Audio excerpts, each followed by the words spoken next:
Last night, the Reds' home run barrage continued, getting a pair from Brandon Phillips, another from Zack Cozart, preparing the Reds to their 4th win in a row. On the mound, another solid effort from a starter. Last night it was Matt Latos, and finishing it off, the always electric Aroldis Chapman. Can the Reds make it 5 in a row tonight? We'll find out next on Fox Sports Ohio.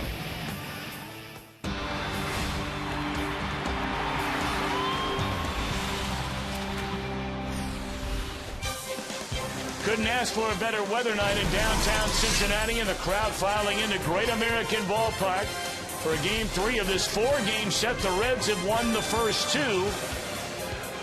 against the Atlanta Braves. And hi again, everybody. Alongside Chris Welsh, I'm Tom Brenneman. Welcome, as always, to Cincinnati Reds baseball. They've ripped off 4 in a row. They're 4 games over 500. And since getting back home, Chris, all of a sudden those bats have come alive. Yeah, nothing like a little home cooking to get those swings going. And that's exactly what has happened in this series so far against the Braves. How about some home run baseball? You like the ball leaving the yard? Do chicks think the long ball? You're darn right they do. And the Reds are giving them everything that they are looking for. They have played big-time long ball, dialing 8 here in Cincinnati. 7 home runs in the last 2 ball games. In fact, they've not pushed a run across except by a home run. And you can see what they've done. Only 2 teams in Major League Baseball right now have 5 different players that have had 2 home runs in a ball game. The Reds and the Yankees. That's pretty good company. Not bad at all. And the Reds, of course, are beginning play tonight a half game behind the St. Louis Cardinals in the National League Central Division. The Cardinals will be at it later tonight at home against San Diego. When we come back, the new Reds closer. Nothing but gas in getting the save here last night. We'll talk about Aroldis Chapman.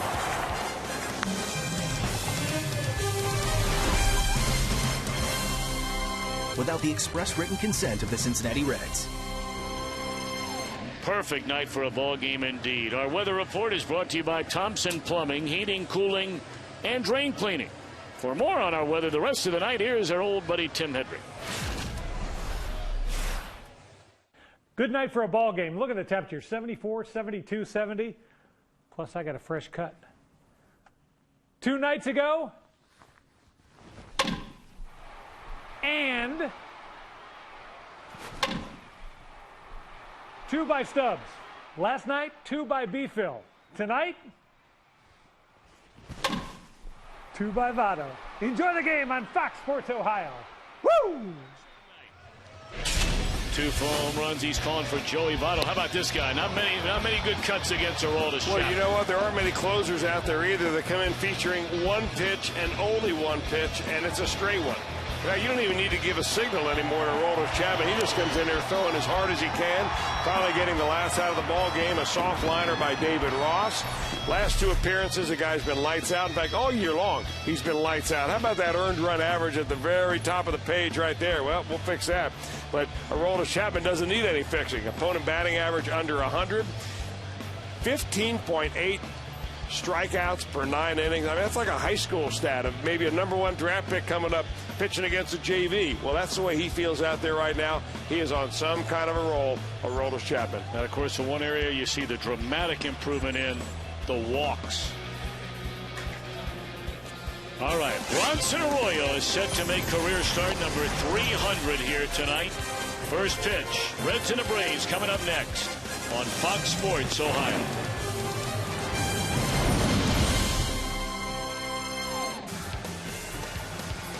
Reds and the Braves, game 3 of this 4-game series. Reds have held this Atlanta offense to a total of 3 runs combined in the first 2 games of this series. And Freddie Gonzalez's lineup presented by Axe Advisors. Michael Bourne, Martin Prado, Freddie Freeman at the start, Dan Uggla at second, Eric Kinski to start in right.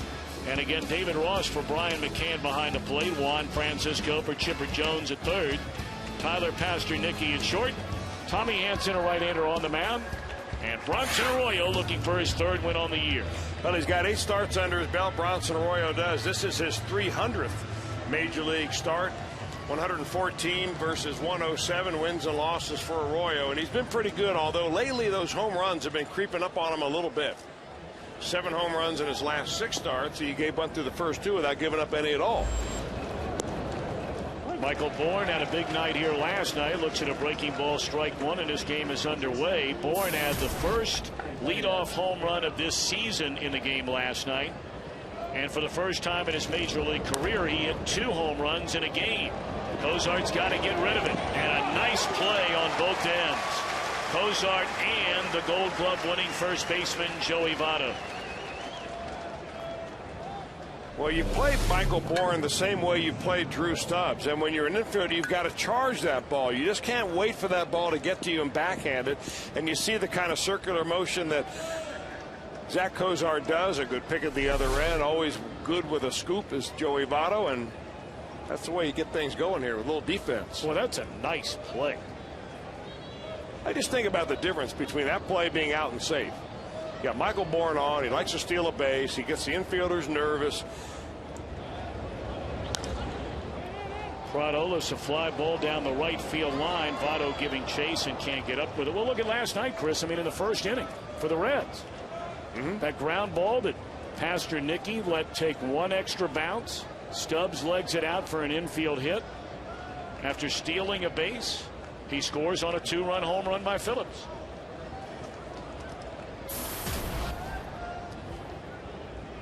Prado 1 of 7 in a series, overall at .315, having a real good year. In that 2-hole, 21 runs batted in. 18 extra base hits for Martin Prado.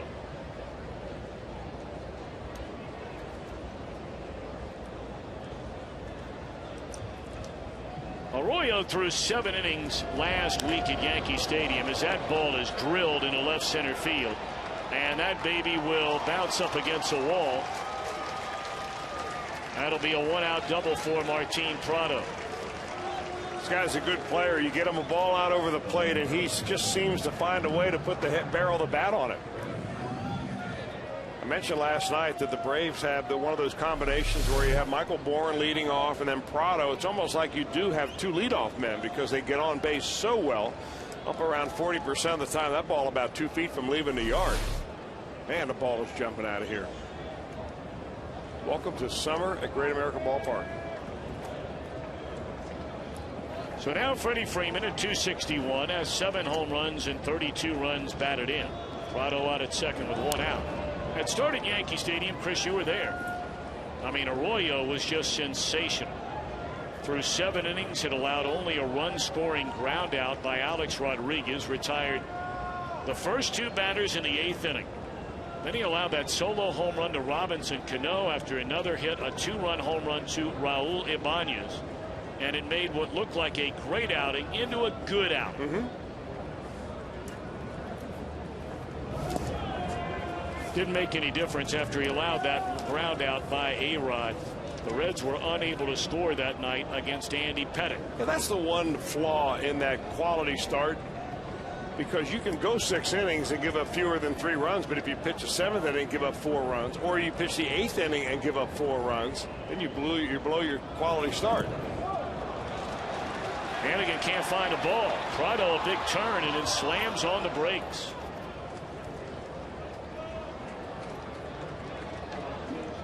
Be a wild pitch on Bronson Arroyo, so the Braves have a runner at third base. You don't really see too many of these get by Ryan Hannigan, but he just kind of backhands this ball, really doesn't get his body in there, and he left so much daylight between his legs and between the glove and the dirt. That ball will find that daylight every time.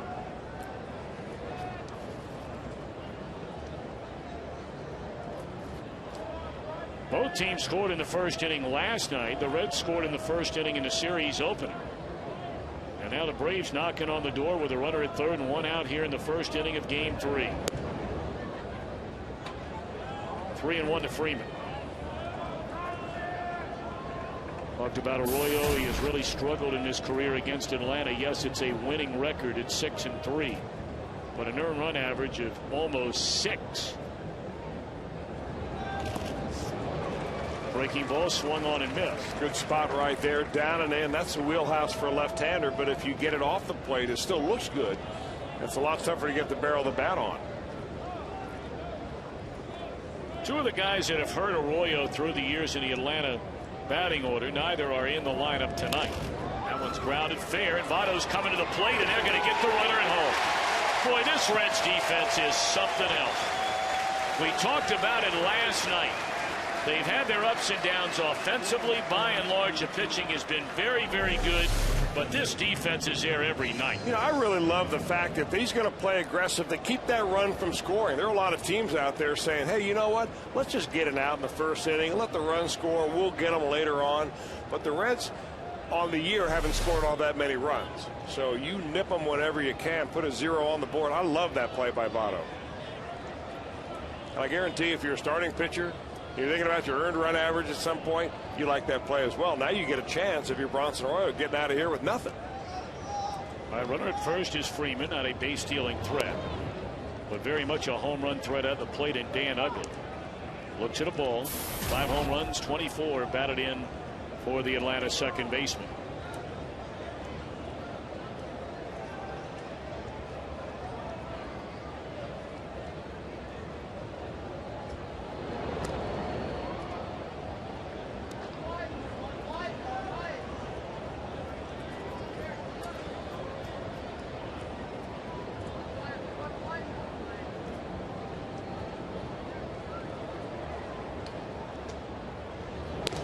Two and 0.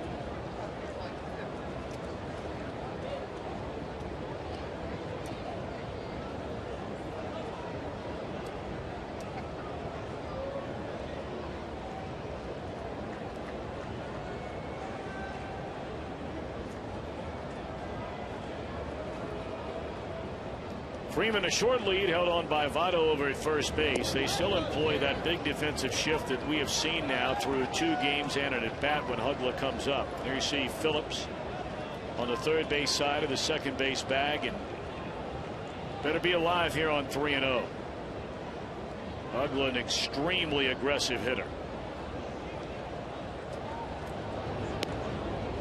Ball 4. Few changes in the Reds lineup tonight. Let's take a look at their defense presented by your Ford dealers. Heisey for Stubbs in center tonight. Ludwig in left, Jay Bruce in right.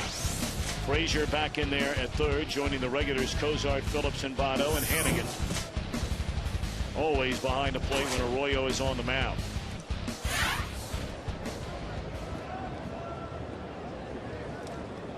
Heisey started the game in left field last night, had 1 hit in 3 at bats. Breaking ball, strike 1 to Eric Kinski, who starts in place of Jason Hayward tonight.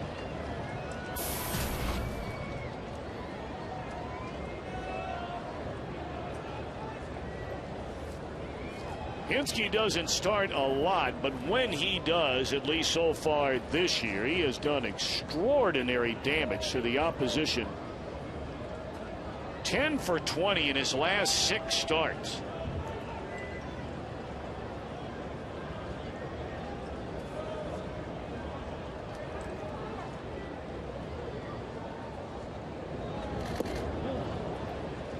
They appealed, and no, you made the point, Chris Welsh, that the home plate umpire, Ed Hickox, who took that foul ball right off the mask, is not out there tonight. Mike Estabrook is working in his place tonight at third base. Yeah, they're going to give Ed Hickox a few days off. We mentioned last night that he missed the entire 2009 season after he got hit in April. They put him on the umpire DL, and, you know, that was with a concussion syndrome. So they wanted to make sure that he was okay after this hit last night. Now, Hickox is just one of the very few, might be the only umpire that I can remember anyway, who wears that new hockey-style mask. A lot of catchers do. You see David Ross has one on. Ryan Hannigan wears one.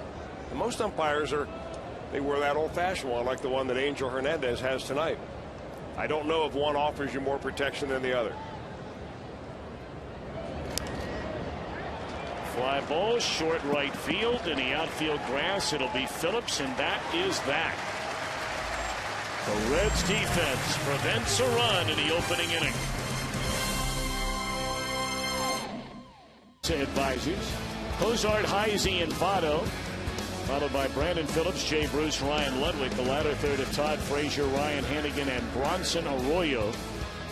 Tommy Hansen, very talented young right-hander, at 5-3 on the year. Well, 9 starts for Hansen. And he's a guy that in his career has 37 wins, 25 losses with a good earned run average. Big, tall guy, 6 feet 6 inches, about 220 pounds. Came in third in Rookie of the Year when he broke in back in 2009. Won 11 games that year, lost 4. And has got a big overhand curveball. Not an especially hard thrower. In fact, his fastball this year will throw up there somewhere between 89 to 91 miles an hour. But he has a hammer of a curve, and if he uses it in the first inning and starts getting it over, he'll use it a lot.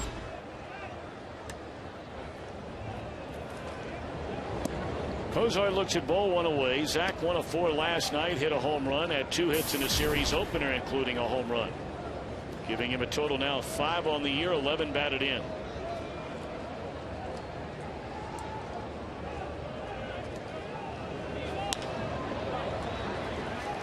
Nicky with a similar play made by Cozart just a moment ago, and he's unable to make it. Chris, that's exactly what you alluded to in the first inning. The top of the first inning. Well, Nicky made the play in a very similar fashion that Zack Cozart did. The difference here is Freddie Freeman and our old Gold Glover, Joey Votto. Votto gets down there and is able to pick that ball up. Freeman tries, is unable to snag it. And then instead of having an out, nobody on, you got a runner on second base. You're worried about moving the runner over. Infielders are playing different positions now. Whole different strategy when you get a leadoff runner on. Well, the Braves believe that Heisey will be up there to advance a runner with a bunt. Chris is a very good bunter. He has 2 sacrifices already. And that one will check up and roll foul. It looked like David Ross had a chance to pick that ball if he wanted to and may probably get the out at first, but it took such a crazy hop because of the spin that was on the ball that it went foul. They were content to do that. You want to get that runner over to third, without a doubt. The place to do it is you lay the ball down third baseline, and you make Juan Francisco come in and make a slow roller play.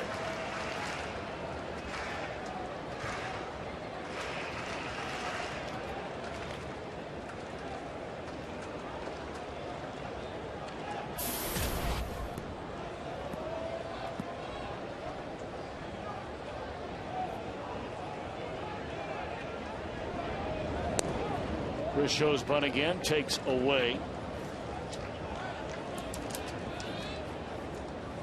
Hansen came out of the gate. I mean, he was among the top 4 or 5 pitchers in the entire National League during the first half of last year.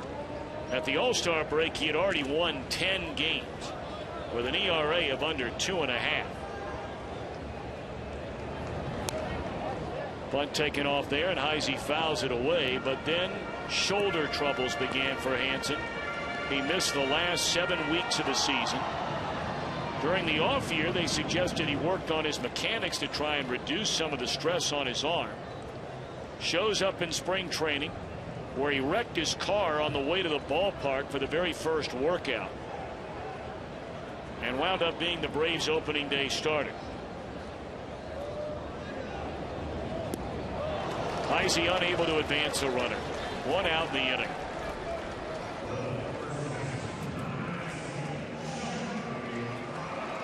Take a look at Atlanta defensively, brought to you by your Ford dealers. We mentioned Hensky, the nod and right in place of Hayward. Same infield we've seen this entire series. And again, David Ross filling in for Brian McCann, who started the first game of the series, did not start last night or tonight.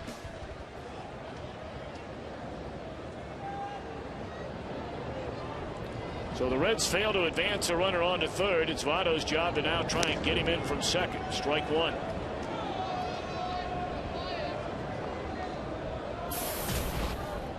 Well, that's the one area. I mean, you get so excited about all the home runs, and the Reds have hit 7 of them in the first 2 games of this series. Every run they have scored has come on a home run through the front 2 games. But by and large, their fundamentals in terms of being able to advance a runner and some of the little things have been extremely inconsistent. Well, that's really why you have your number 2 hitter where he is, because that's the guy that you think that can advance a runner, can lay a bunt down. Sometimes you're able to do that, sometimes not, but you don't know until the end of the ball game how big a play that you don't make in the first inning ends up being. Well, that's a big old curveball that Tommy Hansen's throwing in there, and he struck out Chris Heisey on it. He's dropping one on Joey Votto. Well, he'll probably like to get another look at that one, and he probably will. 1 ball, 2 strike pitch. Came with a fastball that misses low and away. You know, Hansen's delivery, it's almost like he's a little dart thrower. He doesn't take a big stride. Even though he's 6'6", he doesn't really use his legs. He just kind of gets his arm up and throws it like you would, you know, down in the basement throwing some darts.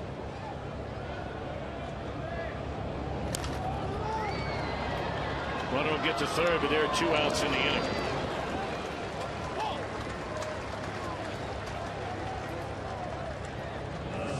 Well, Brandon Phillips stepped up there in the opening inning last night with a man on and 2 outs and homered to straightaway center field. It would turn out to be the first of a pair of home runs in the game for Brandon, who now has 4 of those this season to go along with 18 batted in.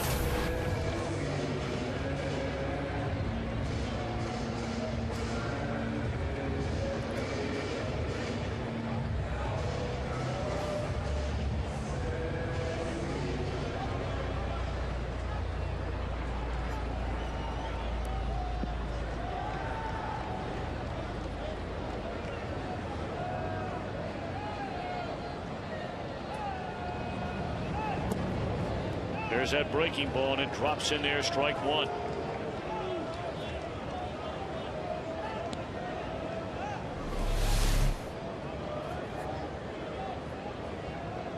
That's one of those curveballs that comes in there so slow. It's kind of like a Bronson Arroyo curve. A cartoon curve is what a lot of players like to call that.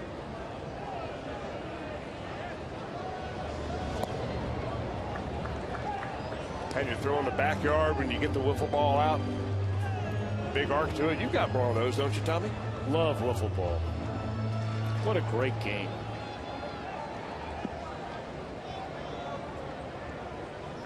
You still play it every now and again? Oh, yeah.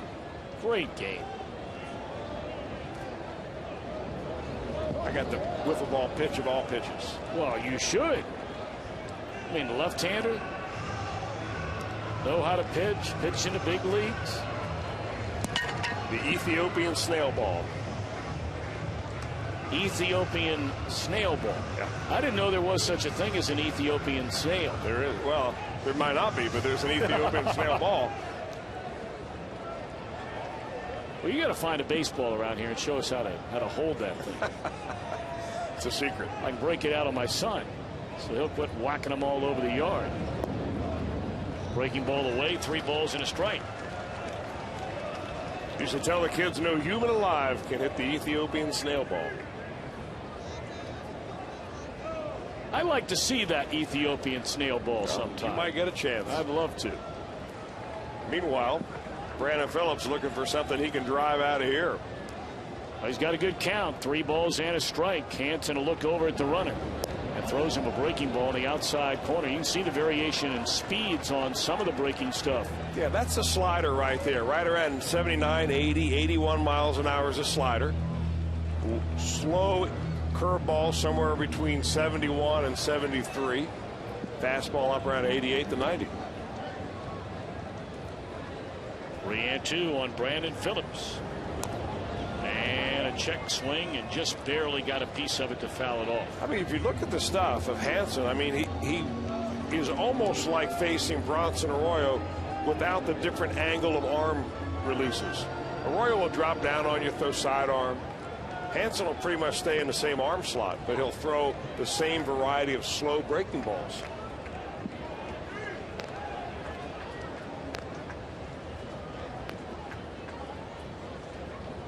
Once more, 3-2 on Brandon Phillips. Cozart, the runner, at third. 2 are out. And a tie ball 4, and the inning will continue for Jay Bruce. Boy, if there's ever a time to snap out of a funk, right now would be the time for the Reds right fielder, and he is in a mighty big funk. 1 hit in his last 23 at-bats. And really trying to snap out of what has been a season-long pattern, and that is hitting with runners in scoring position. Bruce only 6 hits and 38 at-bats with runners in scoring position with 2 outs. only 2 out of 16.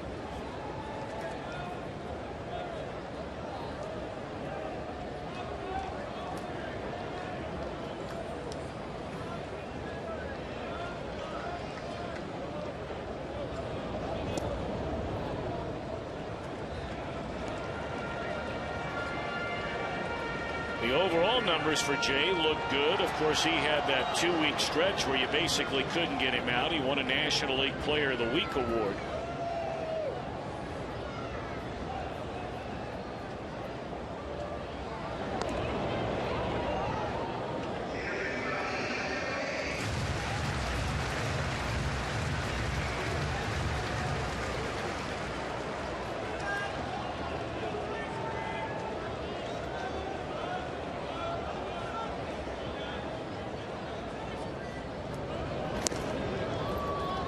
Fastball strike on the outside corner. I thought I remembered Hanson when he first came up as being a much harder thrower than what we're seeing here tonight. Oh, you're right. That's by far his best fastball of the night at 89. Yeah, you're right about that. He once could dial it up there around 93, 94. And no one really knows what happened along the way to his fastball, except that there are some suggestions that he's been tinkered with because he's an easy guy to steal on. And they're trying to speed up his delivery and change his arm swing a little bit, and in the process he's lost a little bit on the fastball. Really no indication of injury that would lead him to that. But he's 5-3 with a very respectable earning, so maybe they ought to leave him alone. Reds lead 2. We played 1 and we are scoreless.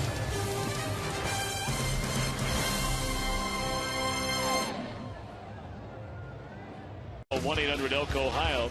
Well, when you score 4 or more runs, you know, a lot of teams have this kind of winning percentage, but look at the Reds this year. That's a stunning number. 21-3.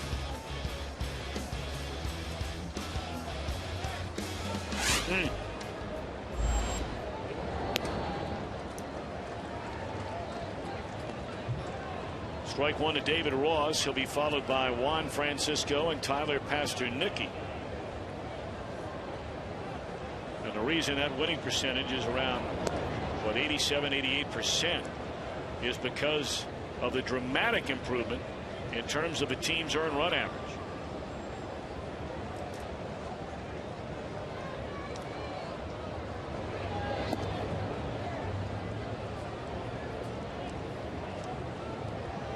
Arroyo pitched out of a 1-out double, runner at third with 1 out after a wild pitch.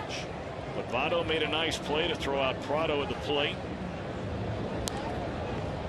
And a real nice play made by Cozart on Michael Bourne to throw him out leading off the game. Or it could have been a big number up there for Atlanta.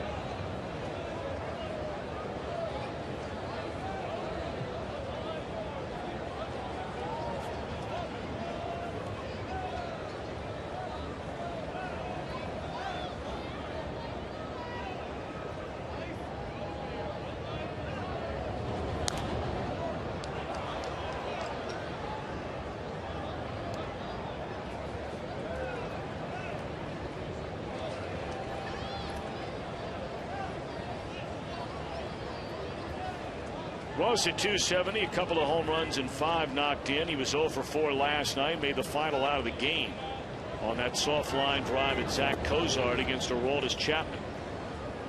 3-2 on Ross.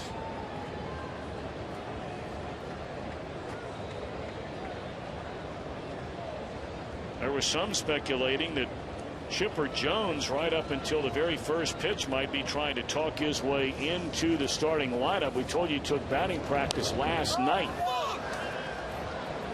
Was extended even a little further during BP today as Votto makes that play in foul ground for the first out of the inning. But we have still not seen Chipper Jones in this series for the Atlanta Braves. The Reds, of course, will honor Chipper tomorrow night in a pregame ceremony by using bases and giving him one of those that include custom-made jewels on the side of the bases Chipper Jones, the Reds logo, the Braves logo. One will go to the Braves organization, one to Chipper, and one to the Reds Hall of Fame and Museum.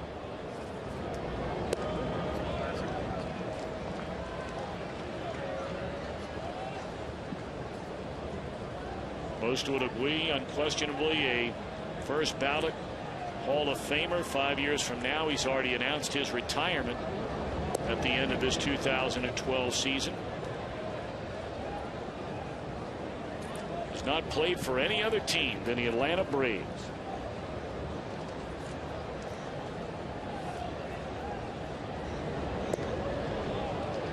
You know, a lot of people forget how durable Chipper Jones was when he first came to the big leagues.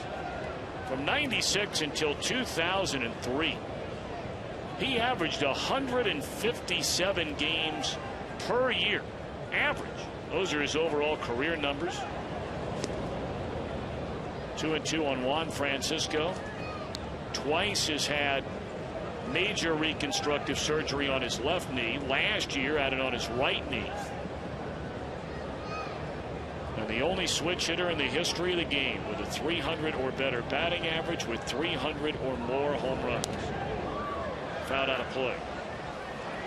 Well, let's take a look at the injury that he sustained. They were playing against the Tampa Bay Rays. He was playing in shallow at third base for B.J. Upton, and Upton hit a shot down the third, and Chipper thought he was going to get a glove on it. It stayed down and got him right above the ankle. And it swelled up immediately, had a big round spot on it with a blister on it. And then the blister came up, and they couldn't pop the blister because they're afraid of an infection. And that's one reason why it's taken so long for him to get the pain to go away, the mobility in that ankle to go back away. Talk about him being a switch hitter, Tom. You know, he tells an interesting story. When he was in rookie ball, he was struggling so mightily batting left-handed, switch hitting, that he wanted to give it up. So he told his rookie ball coach, I don't want to hit left-handed anymore. So the rookie ball coach said, okay. And then the reports began to file from rookie ball back to Atlanta. Chipper Jones hitting right-handed, hitting right-handed. 2 weeks goes by.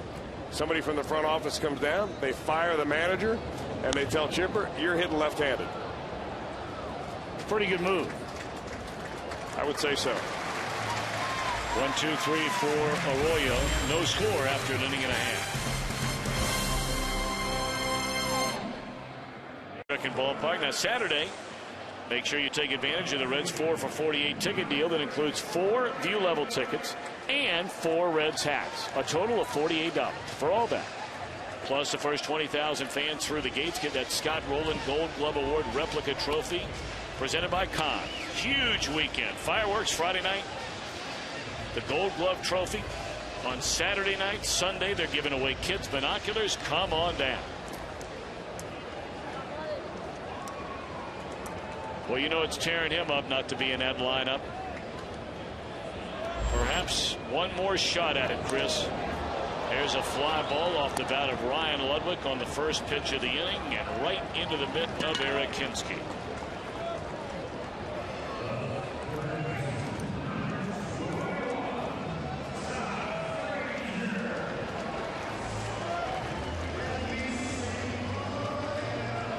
Nice thing is he's still around the ball club and was able to provide the leadership that he's been given his club ever since he arrived in Cincinnati, coming over from Toronto 3 years ago. But boy, what started is so promising. He looked so good in the spring, and it just has not carried into the regular season.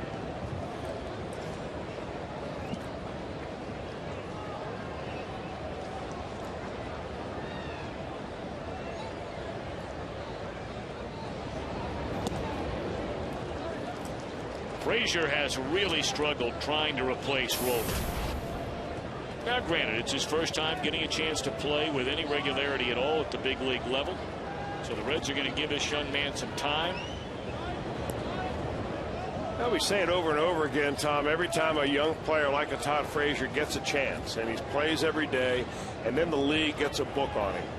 What can he do? What can he do? Where his weaknesses are? Where are his strengths? Right now, his strength is a fastball out over the plate, like most young guys coming up. So they're staying away from that. More breaking balls, change-ups early in the count, the kind of pitching that you don't see in AA and AAA. That you do see up here, and it's just a matter of adjustment for Todd Frazier. If he wants to stick up here and become an everyday player, that's the adjustment that he has to make. Well, you know, Chris, you always wonder, and we are not privy to any of this kind of information in any way, shape, or form. You know, Walt Jocketty has his group of baseball people, the Reds general manager, that really keeps a tight lid on anything that they might be thinking about or thinking about doing. Got fooled on that pitch and hooks it into left field, and an easy play for Prado. 2 are out. You know, Frazier is batting .184 in his start so far this year. Cairo got a rare start last night. We've seen Valdez from time to time. You know, the young man that they had just absolutely knocking the cover off the ball that we got to look at in spring training, who's got a chance to be some kind of player down the road for the Reds, is young Henry Rodriguez. But, you know, A, would you bring him up from AA, and B, you couldn't do it if you wanted to right now. He just broke his thumb. Well, you know, Dusty Baker, very patient guy.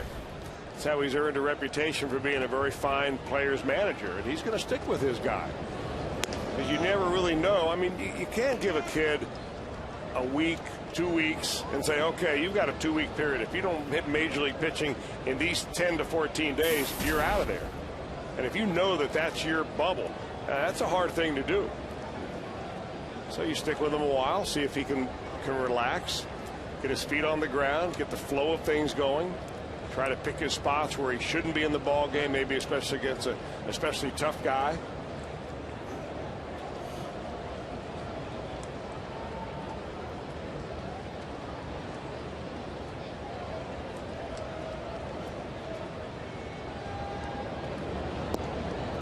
For instance, last night, Dusty rested Frazier, played Miguel Cairo instead. The odd thing is that over the last week or so, the Reds have seen a fair number of left-handed pitchers. And you would hope that over that period of time, Frazier would begin to kind of get the feel of things. That just hasn't happened. It might. You hope it does. Breaking ball in there, a strike to get ahead of Ryan Hannigan from Hansen. 1 ball and 2 strikes. He's got to be thinking, this is just like catching Arroyo here. Big old dewdrop in coming in there.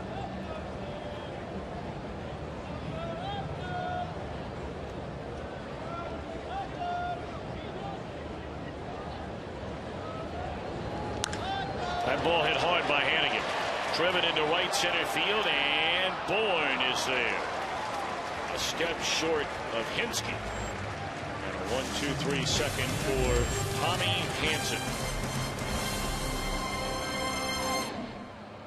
Sam Amico examines Jared Sullinger's draft prospects. The former Buckeye might play in the NBA, and Hal McCoy, Hall of Fame writer, has more on the story of Ryan Ludwig's nephew. It's all on FoxSportsOhio.com.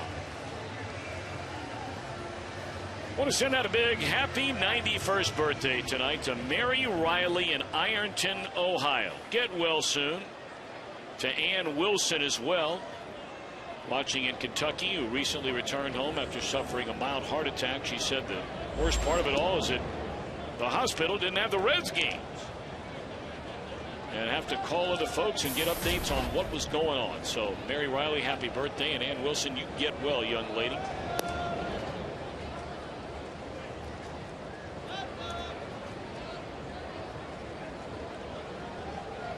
Tommy Hansen against Bronson Arroyo to begin the third of a scoreless game.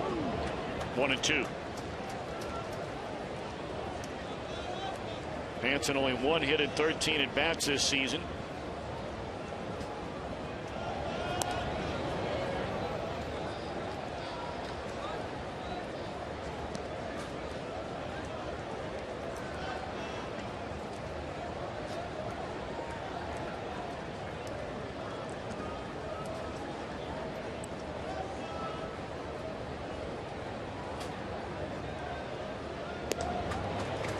Second strikeout of the game for Bronson Arroyo.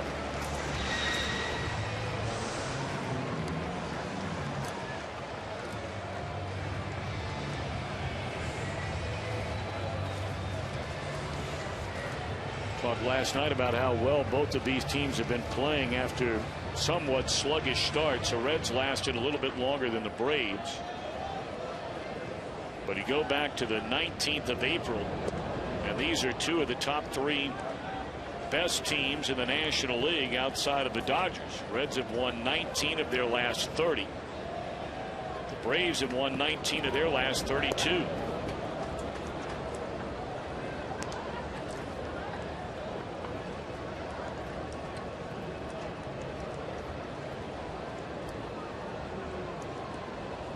Two 2-0 on Bourne, who had a hit taken away on a nice play by Cozart. He swings at the 2-0 and hooks it at Phillips. 2 out.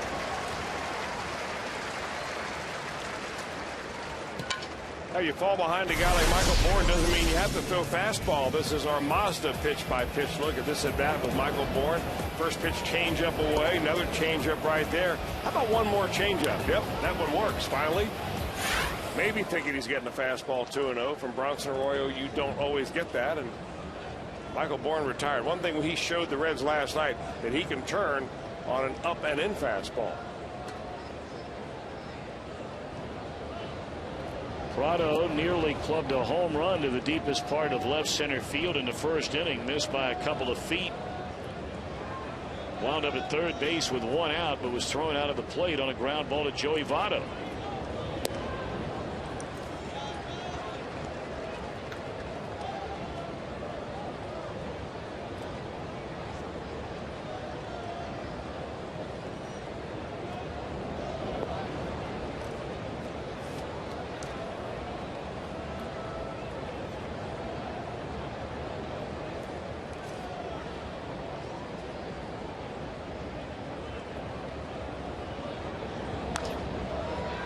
Fly ball short right will fall in front of Bruce, a base hit. Or some guys just have a knack for getting base hits to drop in there, don't they? This guy's one of them. He went within about 2 feet of hitting one out of here first time up, and here he gets jammed badly. Up and in. Flares it on in there.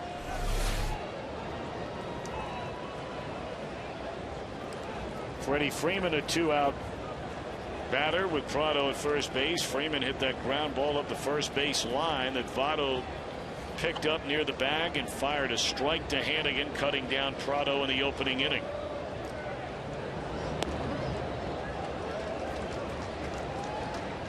Colorado tonight batting in the third inning, trailing Miami already 3-0. The Rockies will be flying in here later tonight, and you talk about a team that is desperately in search of an off day and just a break. It would be the Colorado Rockies. They have lost 6 in a row, and the only team in the National League with a worse record than Colorado is Chicago. 15 wins against 27 losses. They'll start a series here Friday night. And they'll take a good look at Johnny Cueto. Welcome to Cincinnati.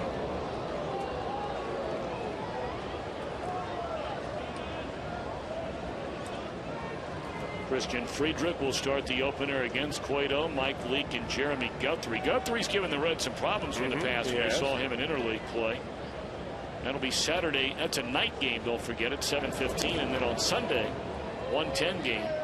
Matt Latos comes right back against Jamie Moyer. Moyer will make his 638th career start. We're talking about Arroyo tonight making his 300th start. Double that and tack on 38 more for the 49-year-old Jamie Moyer. It's amazing. Amazing. I mean, consider that Arroyo was taken by the Pirates in 1995. Those are the active leaders and games started. Moyer, Pettit, we'll have seen both of those left-handers. Kevin Millwood, Jeff Sappan. And Millwood got a win earlier number today. 19, yeah, he sure did. And I think Supan's pitching tonight against St. Louis. One hopper at Phillips, and that'll end the inning. How many career starts did you make? Do you remember? We'll get back to that in a minute. And 6. What 3 major league pitchers have made the most starts? 2006, the year Bronson Arroyo came to the Reds. Well, he's got to be one of them. He's on that list, sure. You know, it's interesting to know. We were talking about, Chris, I asked you going to break, and You even had to figure it out yourself. I asked you how many starts you made in the major leagues. Arroyo here tonight making his 300th start. I would not know that number. I'll tell you why. When you put up the kind of numbers I did, oh, come on. You didn't want to memorize the back of your baseball. Come on, man. You made it to the major leagues. Come on. I don't know. How many? Do you know? Come on. Yeah, 75, but you pitched in, what, 122 games. I mean, come on. Okay. Every kid, me and every other kid out there is saying, come on, man. Well, if you had you made it to the big league. If you had the Ethiopian snail ball, well, maybe it would have helped you. You're right.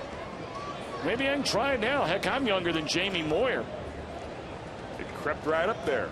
A few months younger. I'll be right there with him. Are you younger than Moyer? Yeah, by about 6 months. But, you know, talking about Arroyo, I asked Joe Luck, our statistician, I said, look, in the history of baseball, how many pitchers have there been? You go back to 1900. 7,762 men have started games in the major league. 273 of them made 300 or more starts. That is 3.5%. Wow.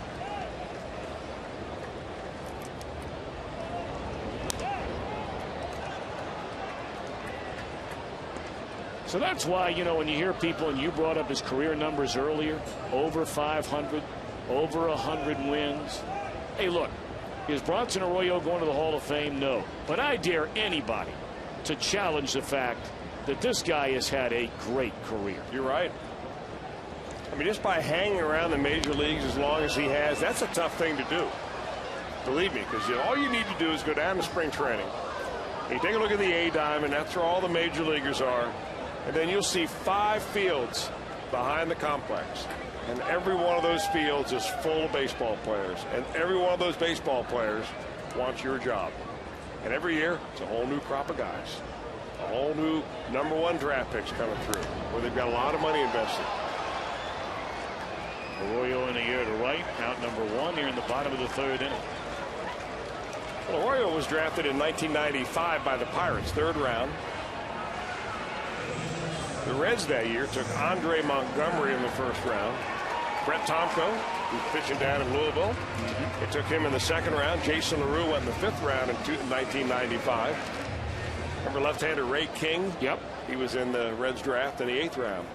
The Braves took Rob Bell in the 3rd round and Chad Hutchinson in the 1st round.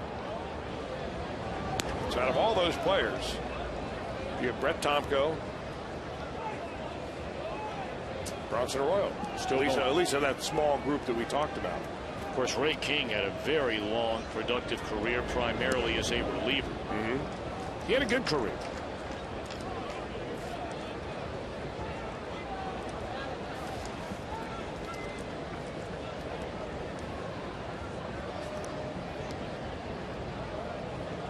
Oh, and 2 on Cozart, who reached on an error by the shortstop Pastor Nicky in the 1st inning and wound up being stranded at 3rd base. Then you can look at the draft that Tommy Hanson was taken in 2005. The Braves had a horrible draft that year. They did get Hanson. He was the 22nd round draft pick. They did also get Jordan Schaefer. The Reds that year, they cleaned up in 2005. Jay Bruce, Travis Wood, Sam LeCure, Carlos Fisher, Logan Ondrusek, and many people don't know John Axford in that draft. That was a draft, and maybe 1 or 2 before it, where the Reds finally began to make the turn and do a much better job in drafting. Yeah. But that 2005 draft, you're right, that's the one that is paid as a draft class the biggest dividend so far.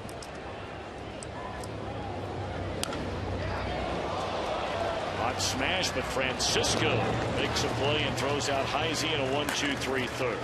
We move to the 4th. Still no score in Cincinnati. Ohio Lottery Powerball jackpot tonight worth $110 million. And the drawing is slated for 11 o'clock tonight.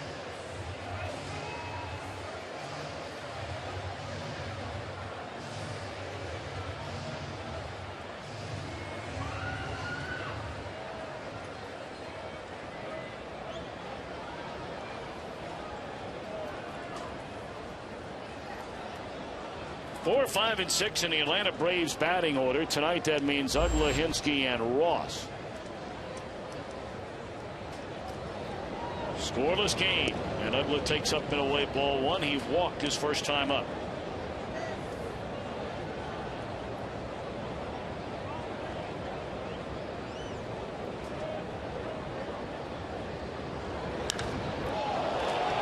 In the air, left field, and Atlanta has a 1-0 lead. Uggla home run number 6, and that is the 8th allowed by Arroyo this season.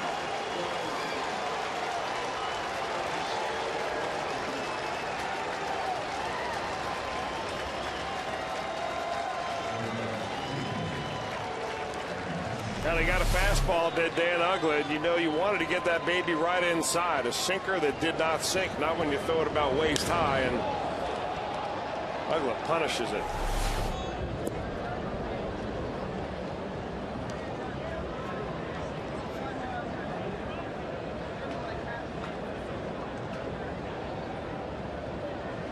They're kind of a touchy-feely team down there. A lot of hugging going on in that dugout after that home run by Uggla. Just think if they had hit as many home runs as the Reds have the last 2 days, they'd be doing nothing but hugging. Their arms would be tired. Well, I know one thing. I think I'd rather give Uggla a hug than give him one of those forearm shots that they were giving each other, you know, like the Bash brothers used to do. How about him giving you a bear hug, though? No. Talked about Uggla, the all-time major league record holder for second baseman with 530 homer years. Boy, this time a year ago, this guy was looking for anything he could find that would be considered good, and that is not an exaggeration. You may remember, after coming over, signing that huge contract, he was batting in the 100s about this time a year ago. Hinske gone swinging. But really, he was the only Atlanta Brave that was able to maintain and play well from an offensive standpoint through the remainder of the year. I mean, man, did he get hot. He wound up hitting a career high 36 home runs. It began with a 33-game hitting streak the day after Independence Day and running through the middle of August.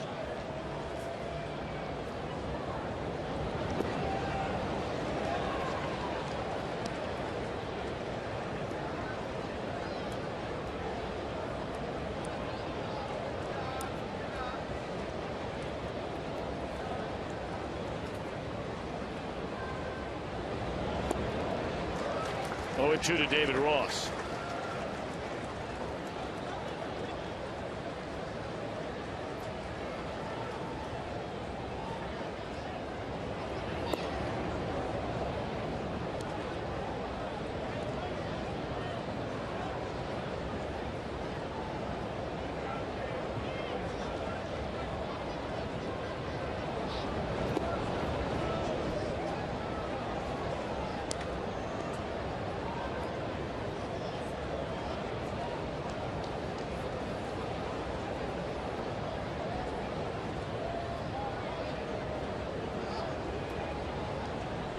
Two balls, 2 strikes, none on, 1 out, 1 run in on the home run by Dan Uggla. 1 run, 3 hits overall against Arroyo for the Braves. Reds have been shut out by Hansen on 1 hit.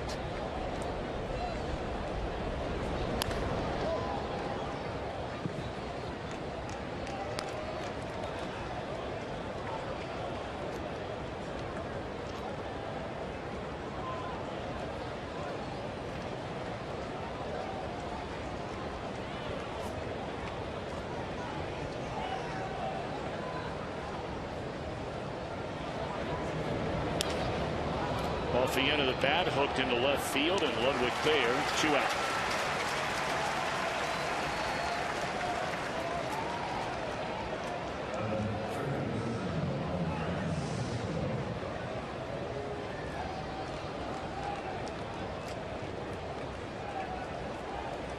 Well, Reds fans, if you are in the restaurant industry, let JTM Food Group help you with great tasting, healthier products for your menu. JTM.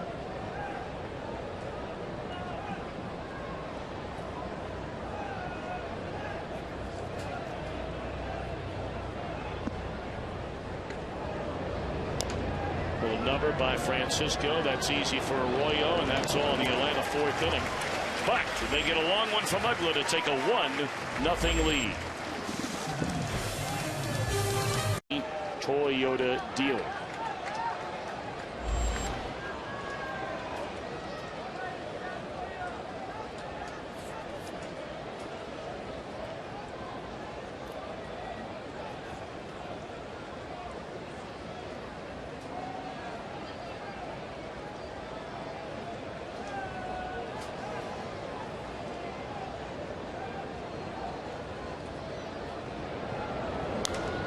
Joey Votto to start things here in the Reds' fourth inning.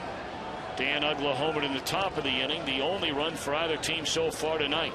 Boy, this guy is really amazing to watch in as much as Bronson Arroyo. Arroyo has become one of my more favorite pitchers to watch just because he pitches. He doesn't rear back and throw. And Tommy Hampson is giving a nice clinic tonight on how to get by with fastballs that are really less than what Major League average is. But he spots the ball, gets it inside, changes speeds, moves the ball around the different parts of the strike zone. You'd think a big burly guy like Hansen would rear back and just try to fog it by you, but that is not the case.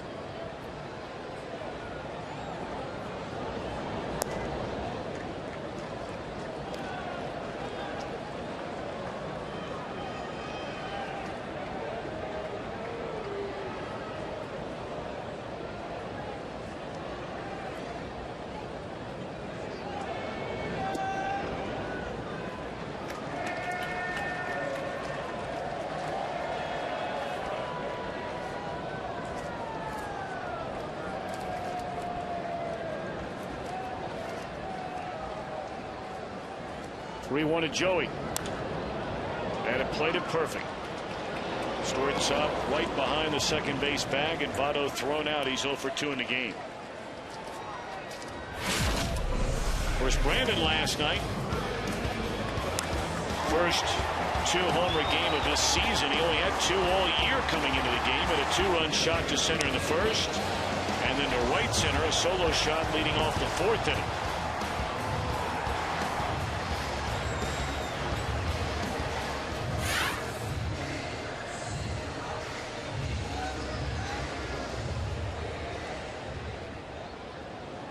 He made a couple of mechanical adjustments that he was talking about last night in that post-game interview with Jeff McCord. I thought were very interesting.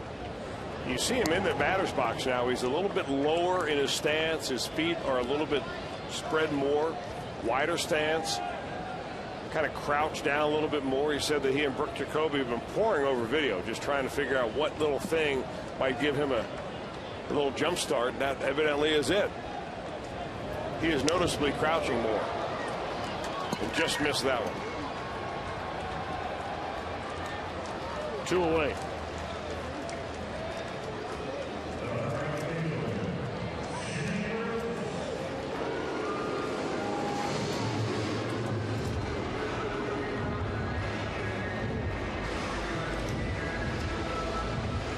Brandon Phillips back in the first inning was the last Red to reach base against Hansen.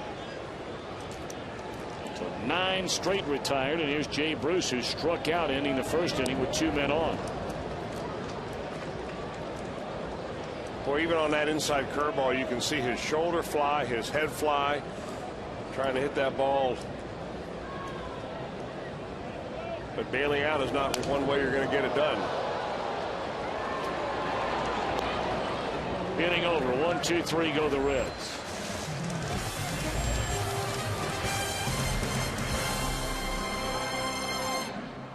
For a smoother pour, it's not just a good time, it's Miller time.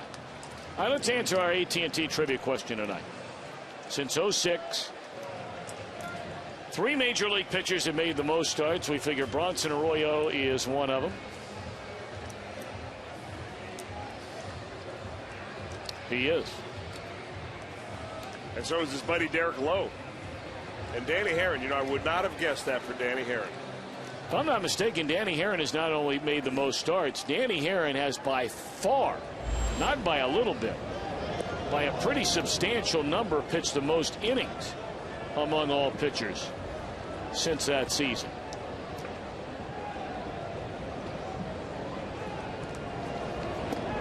Well, that guy is just A bull, Dan Herring.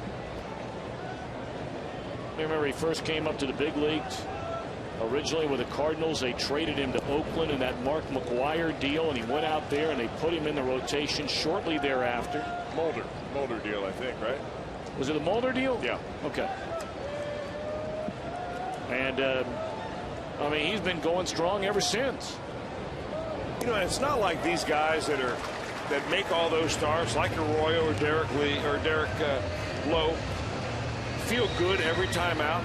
I mean, you're going to go out there. If you're going to start 30 games a year, there's got to be 5 games that you just feel terrible. Your arm hurts, your back hurts, your neck hurts. You have the flu. You have a cold. These are the guys that answer the bell.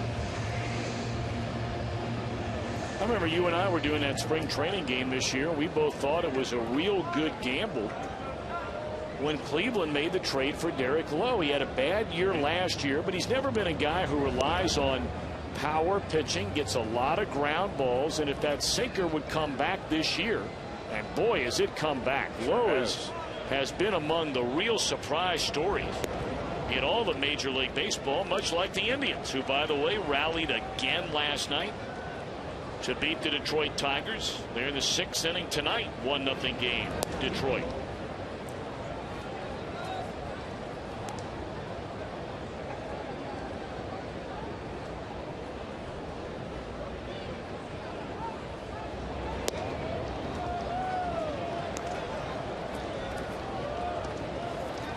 Two and two on the pitcher, Hansen. And Arroyo right back to work. We'll do it again.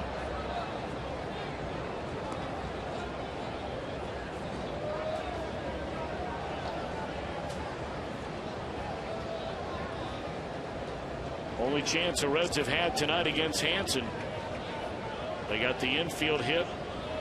Tack on a throwing error, the very first batter in the first inning. Had a runner at second with nobody out. Heisey was asked to bunt. On a couple of pitches, fouled one of them away. And with 1 strike, Dusty Baker let him swing away. Got to 2 strikes in the at-bat before striking out, so he failed to advance a runner. Votto made an out. Phillips walked, and Bruce struck out to end the inning. There's strike 3 to Hansen. 5 of them to Bronson Arroyo tonight.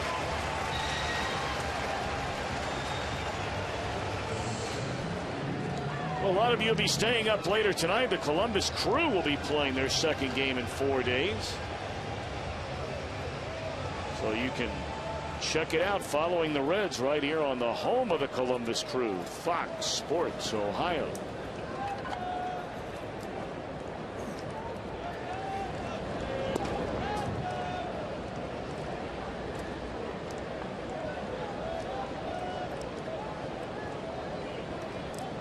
Bourne hitless in 2 at-bats. A ground ball to short and a ground ball to second. 1-1.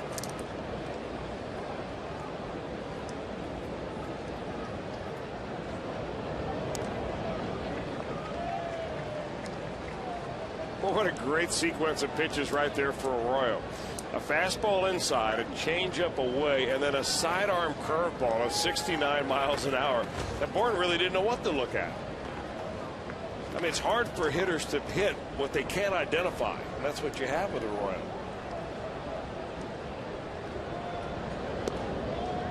Fastball, hoping to get Bourne to chase it up and away. 2-2 the count.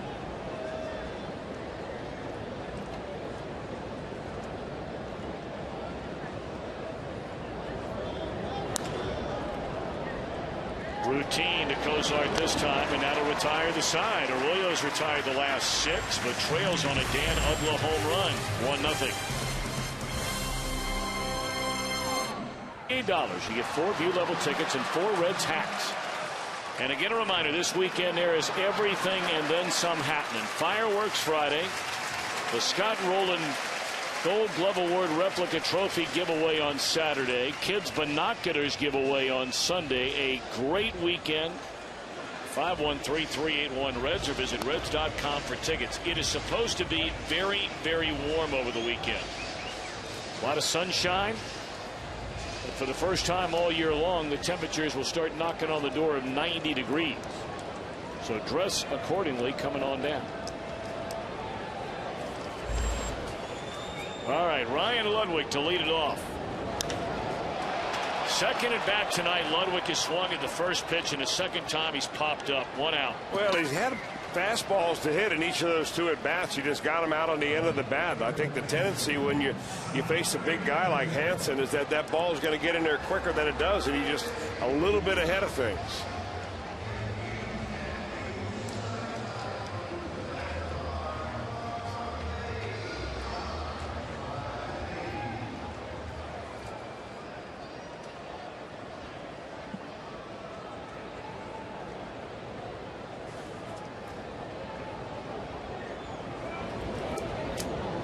Todd Frazier flying out to short left field his first time up.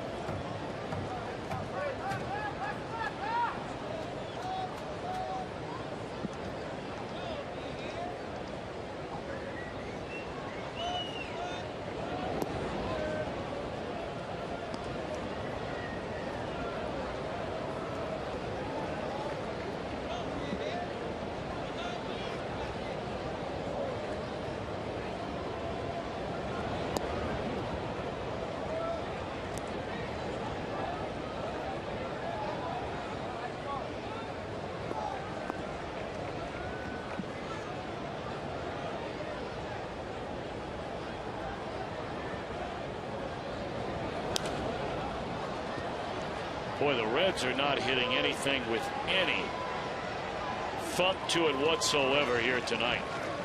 I mean, this guy is just dominating the Reds. And this is not a dominant pitcher. Good pitcher, not a dominant pitcher. Only 3 strikeouts. He's pitching to contact and working on his 4th consecutive 1-2-3 inning.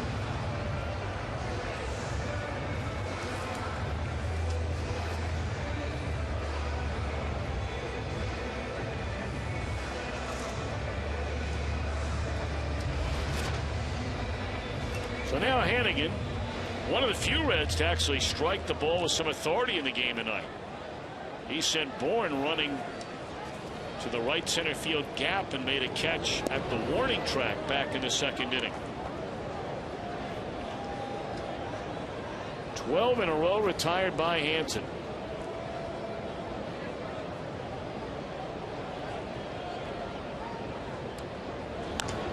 And there's a base hit to break the string.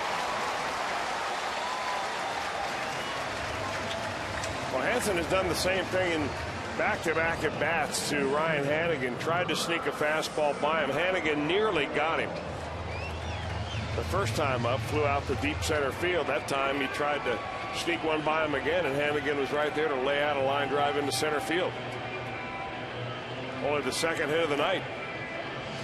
First one was an infield hit by Zack Cozart.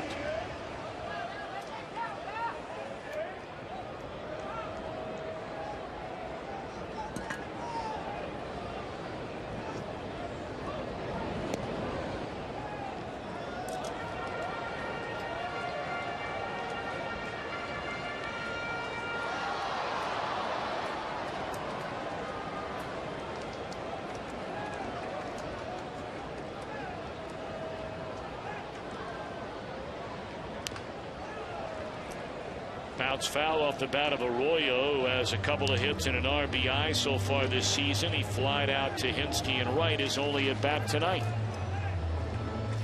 1 run, 3 hits for Atlanta. They've left 3 men on base. No runs, just 2 base hits for the Reds. And the Reds have stranded 2. Both of those were in the opening inning.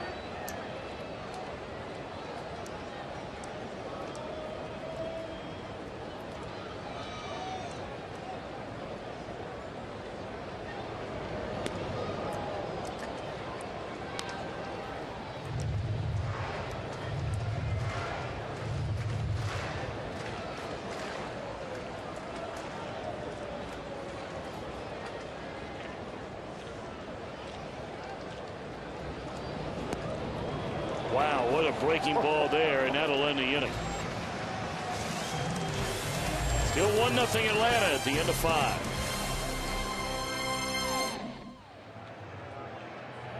Ray St. Clair Roofing right here on Fox Sports Ohio. Well, in the last at bat that Bronson Arroyo had against Michael Bourne, we're going to show you 2 different pitches, 2 different release points. So imagine you're Bourne in the batter's box, and you're looking for the ball coming out of where that arm slot should be. Over here, you've got a high arm slot, and then he comes sidearm with a 69-mile-an-hour backdoor curveball. As it turned out, Bourne on the right takes that pitch, took the one on the left, swung at the one on the right, and that's one of the reasons why it's just difficult to hit this guy. Now, last year he made mistakes. Big thing I see, though, different, Tom, this year from last year, he's got so much more movement on that sinking fastball. Last year it was just as straight as a string. He took some advice from Mike Leake. Said, this is how I hold my two-seamer. He made a little adjustment, put his finger on the seam in a different way, and now he's found that ball really moving and especially sinking. Pitchers do that a lot. They always say, well, how do you throw your curve? How do you hold that? Of course, when they want to be funny, after you give up a 400-foot home run, they say, how'd you hold that? Just to make sure I don't hold one like that.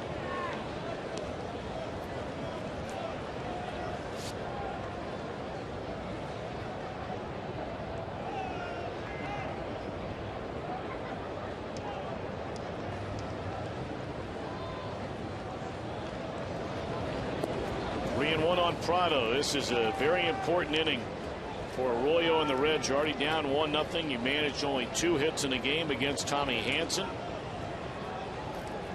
You've got Prado, Freeman, and Ugla here in the Atlanta 6th, and that's a leadoff walk.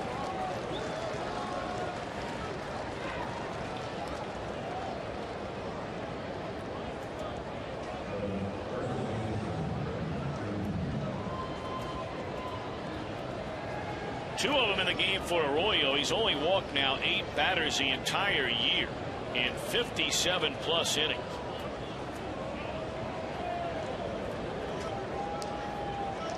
Freeman has bounced to Votto and hit a ground ball at Phillips. Bronson would love one of those right here and right now. Strike 1 on the outside corner. Prado 4 of 5 in stolen base attempts.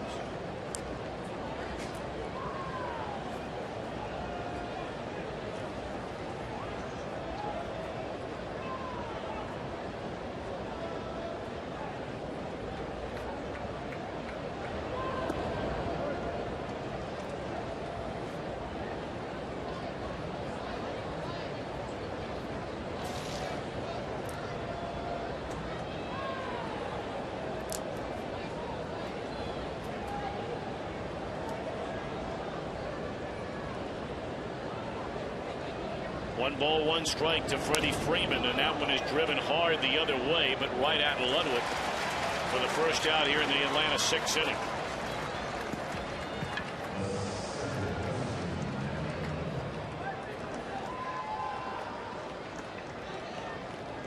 And now they're going to take a little time. Ryan Hannigan runs out to talk to Arroyo because it was Dan Ugla, the batter stepping in the batter's box right now, that took him deep, walked him the first time, hit a home run the second, the only run of this ball game. Just wanted to see what Arroyo thought about maybe changing something up. Tried to sneak a fastball by Ugla, and that doesn't always work.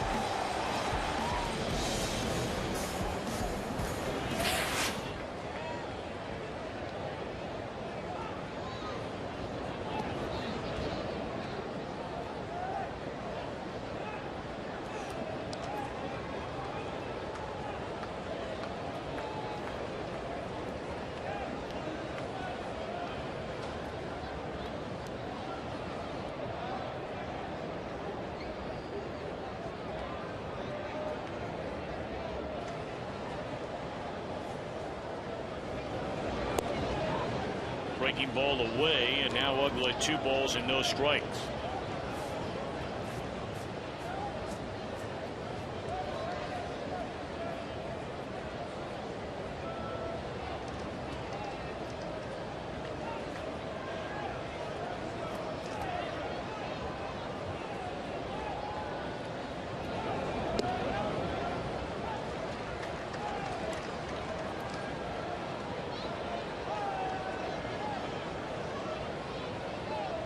Braves came into this series sitting atop the National League East after winning 2 out of 3 against a very good Tampa Bay team over the weekend down in Florida.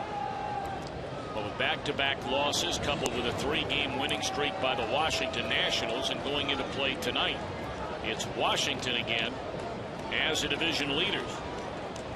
Washington going for another win tonight in Philadelphia. They're going for the 3-game sweep. First meeting between those two teams since Cole Hamels. As there's a fly ball that continues to carry, and Ludwig initially couldn't find it. And finally does so, and that's a second out of the inning.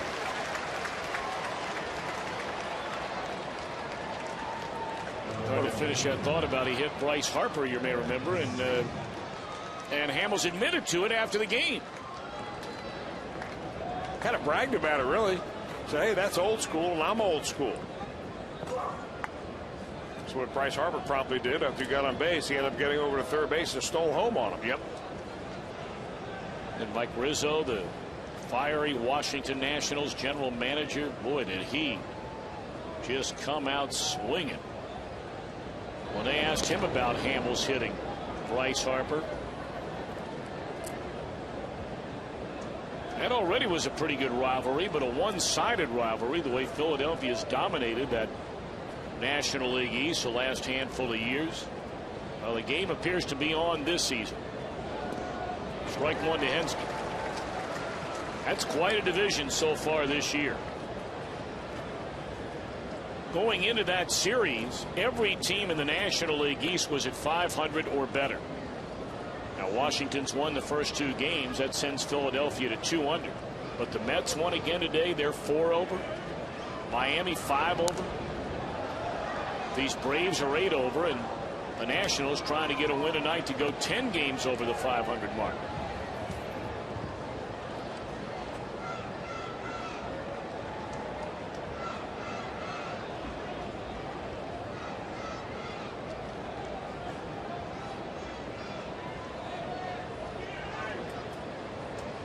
Oh, 0-2 on Heisey.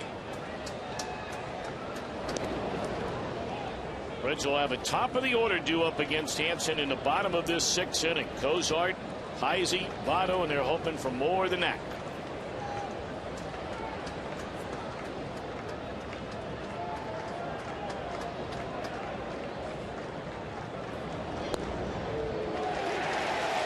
Inning over.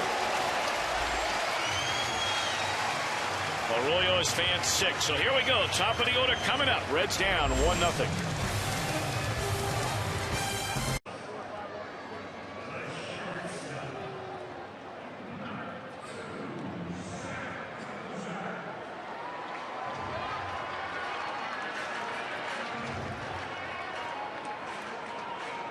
Tonight's Ohio Lottery Powerball jackpot, $110 million. The drawing is tonight at 11 p.m., so go out and get your Powerball tickets. Jim Day with you just beside the Reds dugout. Zack Cozart steps in for Cincinnati, and he went through such a dry spell at the plate, and then suddenly his bat has come to life once again, and there it does. A double, or actually a single, into left field.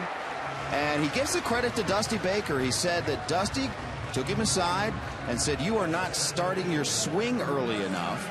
And Cozart went right to work on that, and immediate results. Now, Dusty Baker is a guy that does not like to take credit. He gives all the credit to his players, but he was surprised when he was talking to the media today that actually Cozart gave him credit, and reluctantly he said, yes, indeed, I did work with him. Dusty Baker, a former hitting coach, and if he was just a hitting coach, he would be a very good one, guys.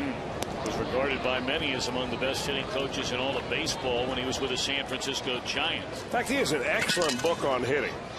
For young coaches, if you haven't played at a high level, trying to teach young kids how to hit, his book breaks it down in a simple way. It's a great book. I've got it on my bookshelf of baseball books, reference books. Very, very good. Came up with an album with it about, I guess, about 10 years ago.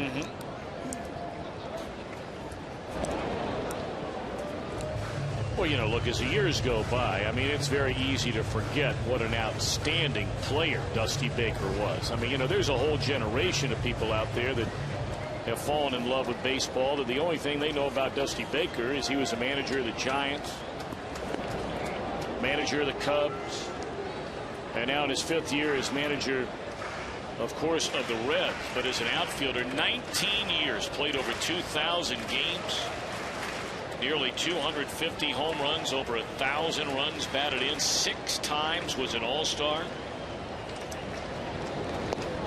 I mean, this guy could really play the game. And you talk about stepping up when it mattered most back in that '81 World Series for the Dodgers. He played in 5 of them overall, 3 as a player, 2 as a manager. But boy, he was on his game. MVP of the '77 National League Championship Series against the Phillies. Good team player also. Yep. I mean, moved runners over. He just was a guy that you knew when you played against him. He was out to beat you.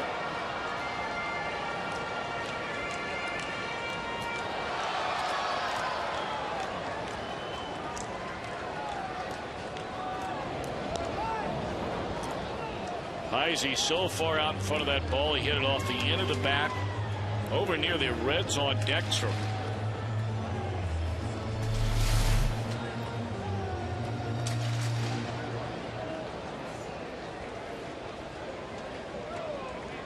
Hard to do.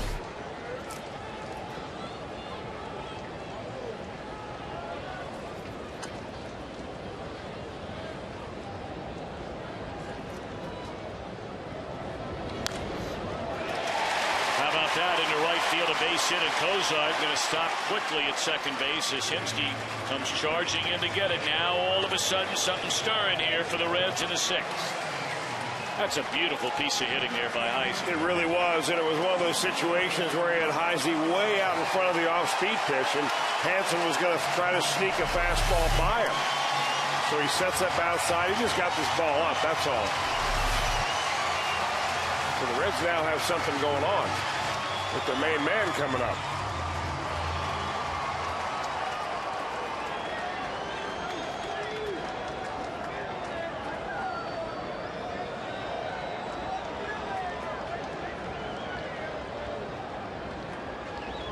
Quiet night for Joey so far.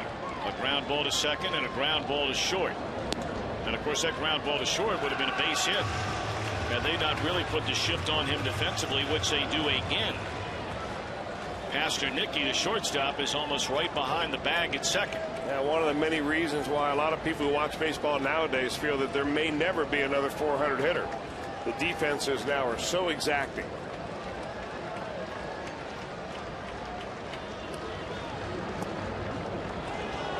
1-1 to Votto.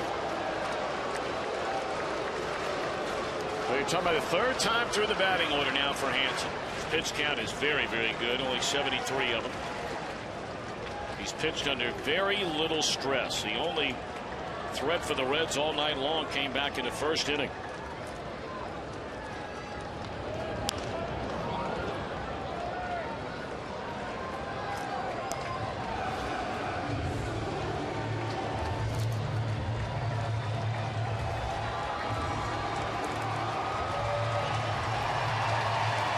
Under a little bit of stress, however, right now. Cozart started the inning with a single to left. Heisey a single to right. Nobody out.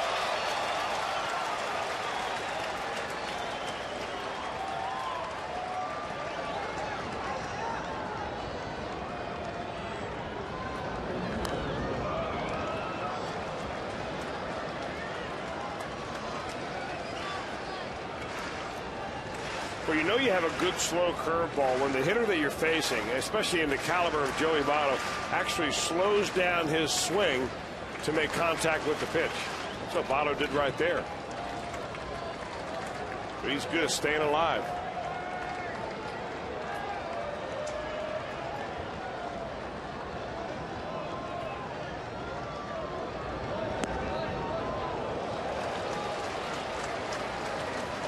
Right, fastball. He shows him that Chris up and away at 2-2. Coming back with a breaking ball here. I think he's coming back with something off speed.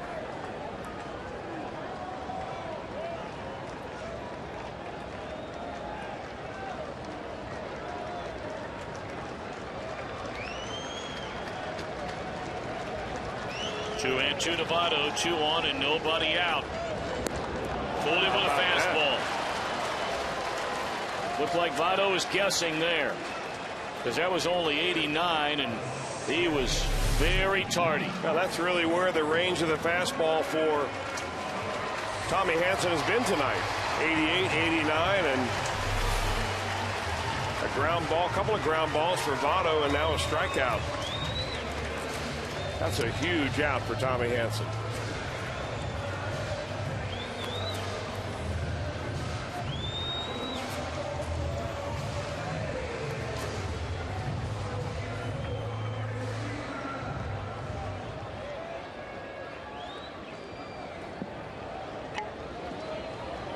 We'll see if Phillips can pick Votto up. Brandon has walked and popped up to shallow right. 2 on, 1 out. Reds down just a single run.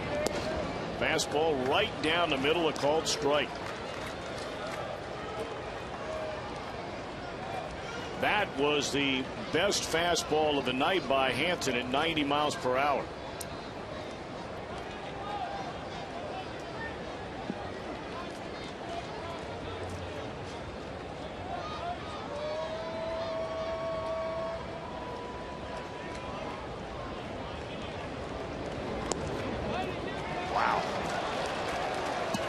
Can't do it much better than that. You can't place it out there any better. You want to feather a little slider on the outside black. Get your detail brush out, and there it is.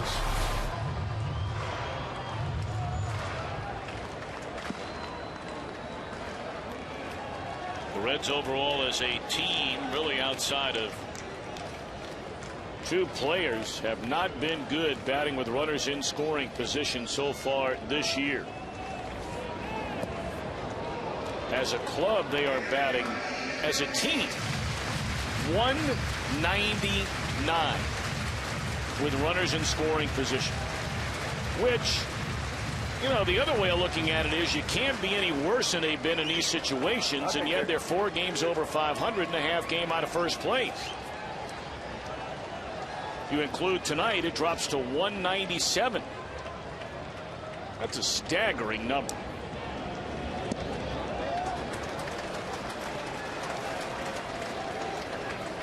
Told you Bruce is in the 150s of the regular players. Cozart, same number. Frazier, less than that. Hannigan and Votto have been very good. Everybody else has been downright brutal. Phillips right in between.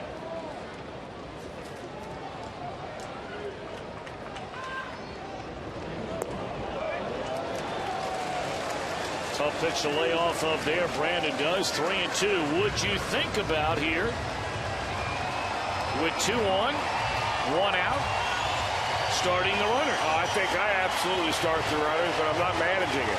I'm thinking that Brandon Phillips is going to make contact right here. He walked once, hit a fly ball to right. Spread the stance a little bit. Think about making contact, knowing that the runners are on the move. Put the ball in play. Cozart and Heisey. And Hanson wants to double check and see if somebody starts a little bit early. This was a play that Bobby Cox, more than any other manager I can ever remember, he would hit and run with runners at first and second, 1 out in an inning on a 3-2 pitch more than any manager I've ever seen. He just wanted to stay out of a double play ball with a man on second base.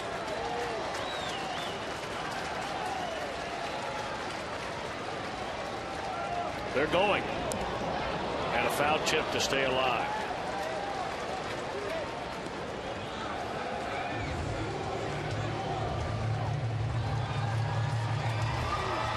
Well, look at it this way. You're facing Tommy Hanson. He's not a high strikeout pitcher, but if he gets a strikeout right here, chances are it's going to be on a slow breaking ball, which will give your runners even a better chance to get to the bag in time before the catcher can throw them out. There are certain pitchers you would definitely you wouldn't do this on. 3-2 count. But Hanson, one of those you might take a shot again. So Cozart the runner at second, Heisey on at first, 1 out in the inning, 3-2 on Phillips, and again Hanson spins and fakes a throw back to second base.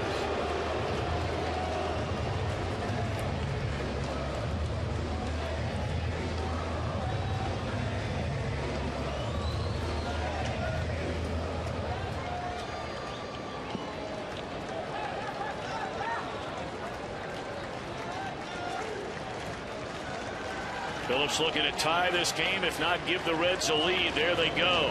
And it's ball 4 in the dirt. They're loaded for Jay Bruce.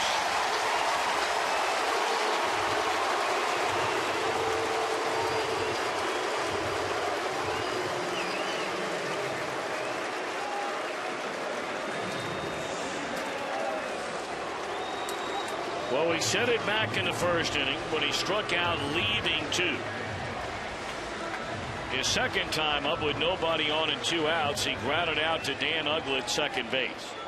There is no Red in their lineup tonight that is more in need of something good to happen right here and right now than Jay Bruce.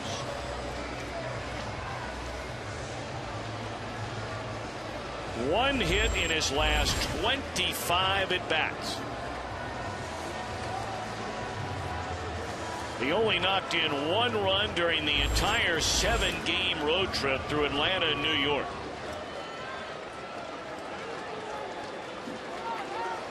But right now it's sitting there on a gold platter at the very minimum to tie this game up with a fly ball.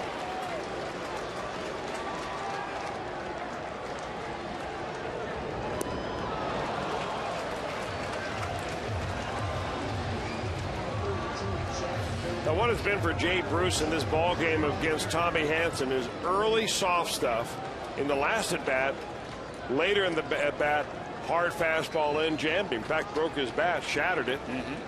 There's your first changeup, first pitch to him.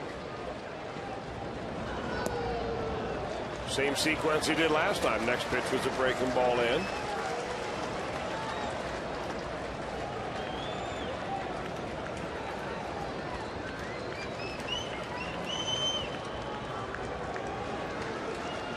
One ball, 1 strike on Bruce. Bases loaded, 1 out.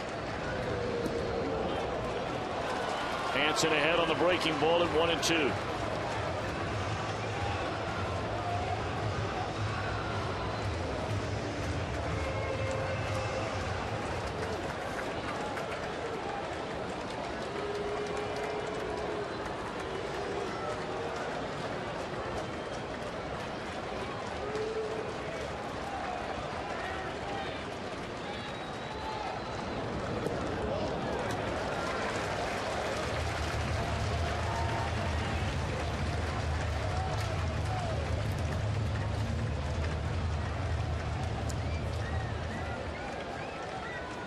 Cozart the tying run at third. Heisey the lead run at second base, and Brandon Phillips on at first. 1 out. 2 balls, 2 strikes to Jay Bruce. Here it is. We'll do it once more on the ground ball, foul.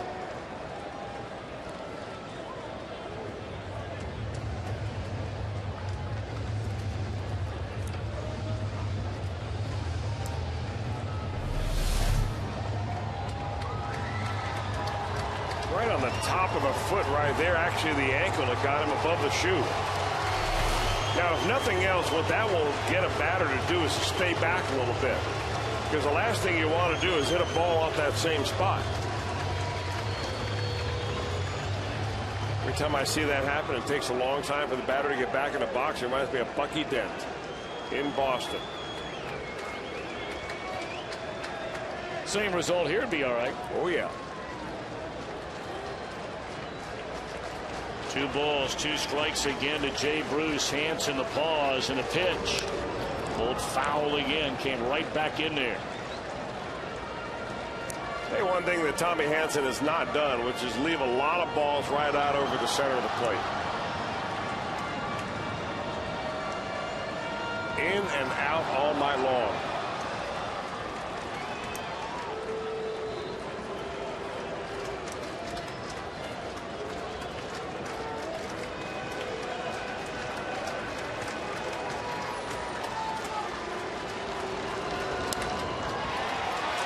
Freeman picks it up, gets one, return throw is not in time.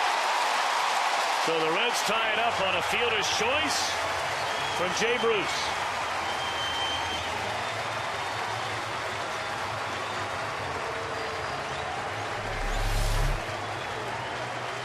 Well, they got a fastball down and away, rolled over on it, but it went right through the first baseman. And now So Freddie Freeman thinks, hey, I've got a chance for 2 right here. And they did. Tommy Hanson was over there in time. They did not complete it. So the Reds push one across. Bruce an RBI. That's the first run in this series the Reds have scored that did not come on a home run. They had to work for that one. And now Ryan Ludwig. Ludwig has swung at the first pitch each of his first 2 times up tonight. And both times has lifted fly balls, one to right, one to center. Go ahead run at third. First pitch swinging again and fouls it away.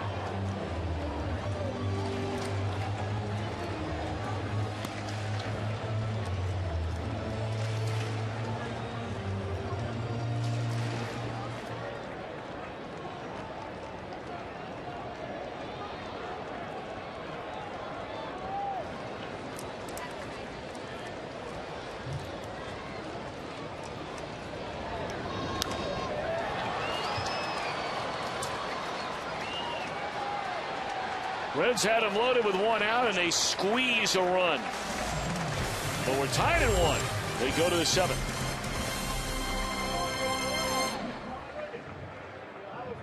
Creating great dishes together with the food service industry for over 30 years. By your Cincinnati and Northern Kentucky Toyota dealers, visit buyatoyota.com. And by AT&T, the nation's largest 4G network. AT&T, rethink possible. Beautiful night along the banks of the Ohio. I mean, you can't ask for a better night tonight. Temperatures in the low 70s. It's going to get warmed up this weekend. And a huge weekend of baseball with the Rockies coming to town. Don't forget, there's one more game left in this series. That'll be tomorrow night against 7:10. It's rare on getaway day for the opposition that there would be a night game. First pitch swinging to begin the top of the 7th in this 1-1 game is David Ross, and you like that. 1 pitch, 1 out. Well, you're not kidding about that. Yeah, let's send out a couple of get well wishes tonight to Carol Littleton of Sabina, Clinton County. Broke her ankle.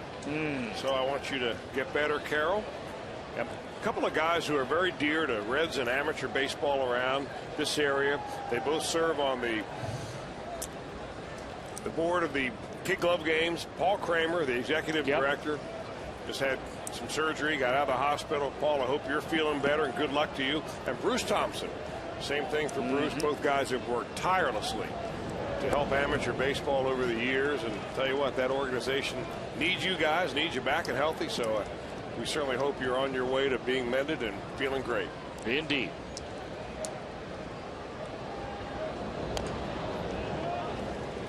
Juan Francisco has struck out and bounced out to Arroyo on a pitch very similar, and a swing very similar to that one he just took a moment ago. 0-2. So here we are again in another tight one. It was a 3-run win for the Reds in the opener. It was a 1-run win for the Reds here last night. Braves have scored a total of 4 runs coming into this game in the first 2 games, and they have 1 tonight. That's how good the trio of Leak, Latos, and now Arroyo have been. When this series began, the only team that had scored more runs in the National League than these Braves were the Cardinals, and they had scored 1 more run.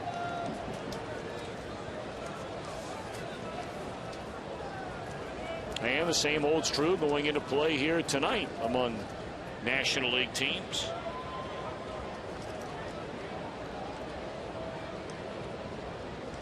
Two to Francisco. Breaking ball low. I'll give you one guess who the highest scoring team in the major leagues is. You only need one. And they are probably lapping everybody else. Indeed. Yeah. Down in Texas. Man. Although they lost today. There's a swing and a miss, and there are 2 outs in the inning. 7 strikeouts for Bronson Arroyo. Well, don't forget, it's coming up pretty soon. The Fox Sports Ohio Lunch Bunch. Drew Stubbs, Jim Day, the Fox Sports Ohio girls. That'll be on June the 7th. Go to Facebook.com/Fox Sports Ohio Girls for your chance to win. Sign up now. Tonight's the last night you can enter. It's presented by Cincinnati Bell.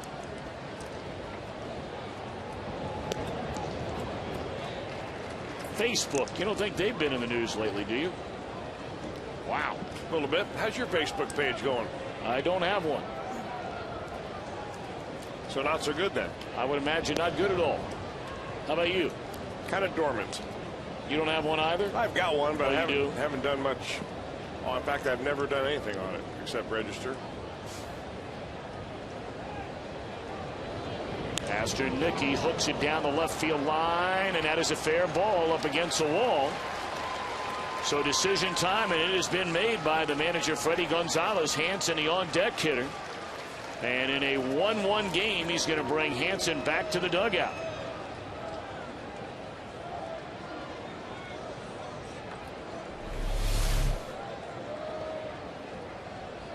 Another breaking ball by Bronson Arroyo. That was the hanging variety, stayed on the inner part of the plate. This was one of those decisions, though, by Freddie Gonzalez.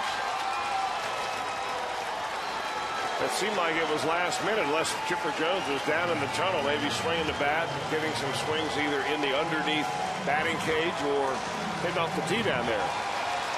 But Chipper's going to work his way to the batter's box right here.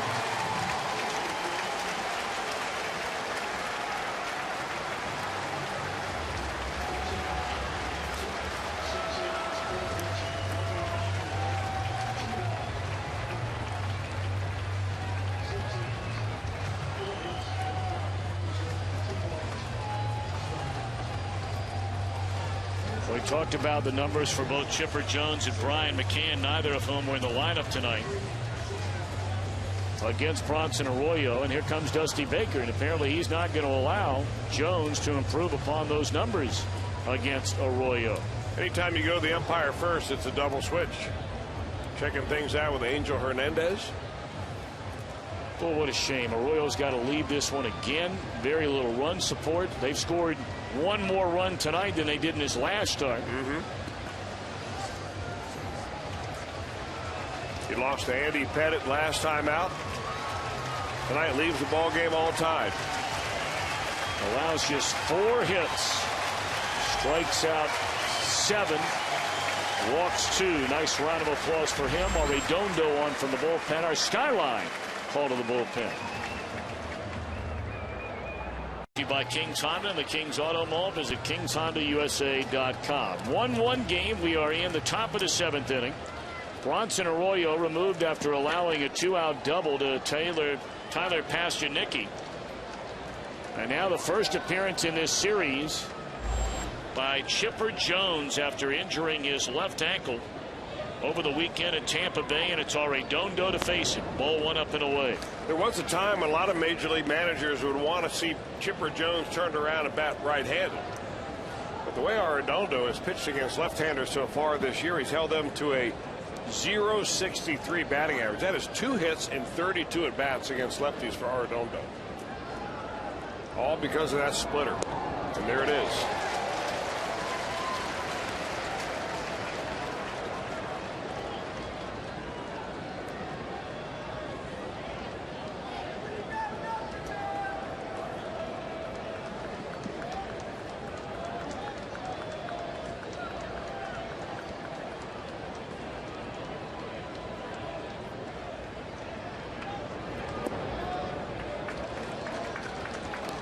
We've seen him throw that pitch, that split finger fastball,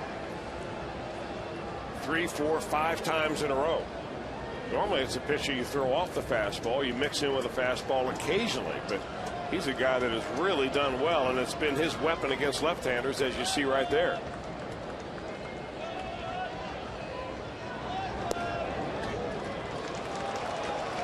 Well, you have the switch hitting Jones here. You have the left-handed batting Michael Bourne next.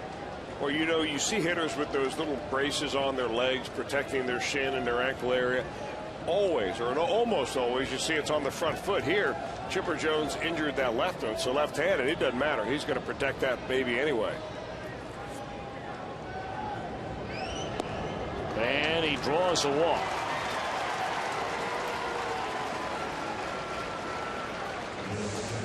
So are they going to let Jones stay in and run the bases? Well, he was not running. Granted, it wasn't an all-out sprint, but even that light jog to first base after the walk looked painful, and now they're going to come get it. I'm sure he'll get a nice ovation from the crowd. He'll be honored before the game here tomorrow. Indeed he will.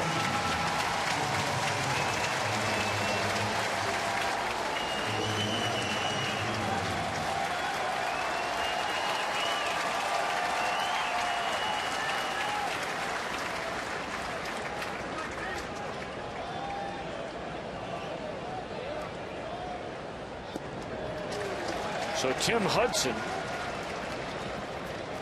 course, a member of their starting rotation who beat the Reds in Atlanta last week. He's a pinch runner for Chipper.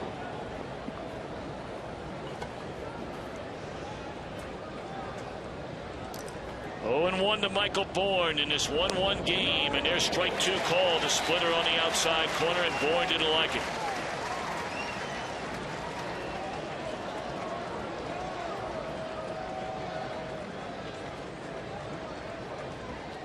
Arroyo cannot win it.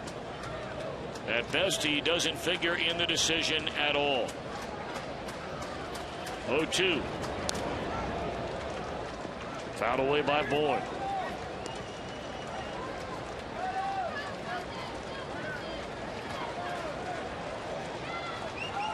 Arroyo probably kicking himself down there. He retired the first 2 in the inning. He knew it would be his final inning. His spot due up third in the bottom half of the 7th. But he allowed that 2-out double to the shortstop Pasternicki. And now the 0-2 on Bourne. Arredondo, it started for the dugout. That's where the strike 2 pitch was. Yeah, that's not exactly the way to win over the umpire's approval right there, especially a guy like Angel Hernandez. You see a little frame job attempted by Ryan Hannigan, not in there.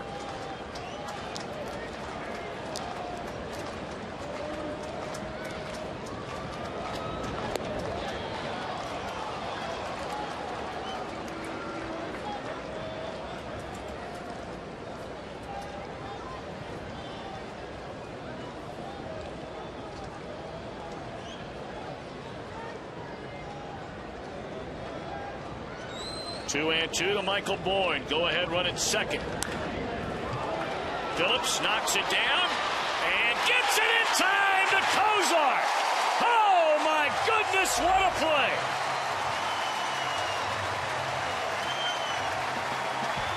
Every night, it's Brandon Phillips. Didn't get it cleanly, but then the push. Look at this push for the out. Wow.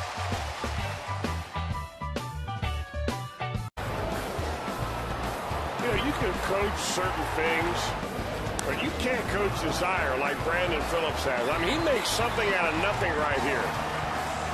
How he got anything on that throw to get it to Cozart covering second base, I don't know. Just kind of pushed it with the palm of his hand.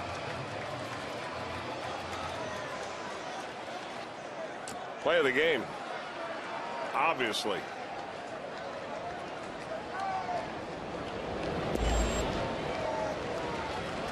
So Tommy Hanson out of the game after they hit for him a moment ago, and here comes Chad Durbin, not having a very good year. 8 walks in 14 innings. Durbin, a guy who keeps getting a chance year after year after year after year. Started with Kansas City, was with Cleveland, Arizona, a couple of years with the Tigers, 3 years at Philadelphia, back with the Indians last year.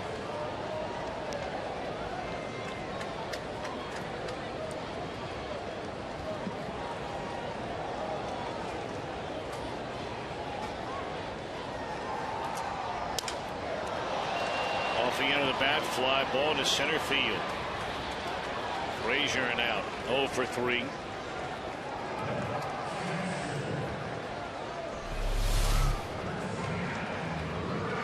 Looks like he gets his ball out on the end of the bat, and he does. And there's 2 ways to break a bat. One is right in on the hands, and the other is right on the end. And that baby just splinters.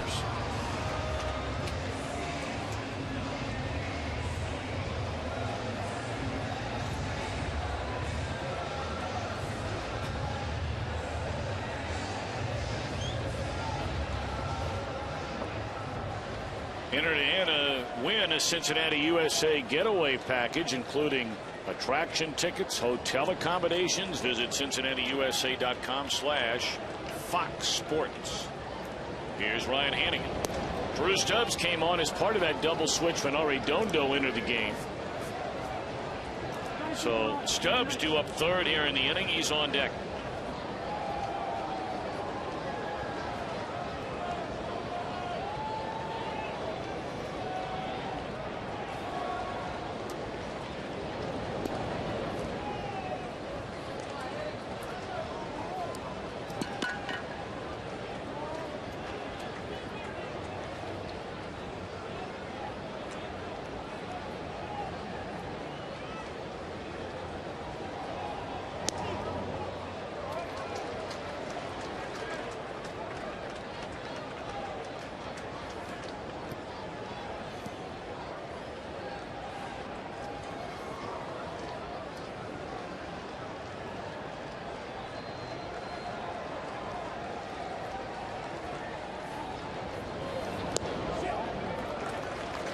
Brought up earlier, Durbin has always been a kind of guy that struggles with command.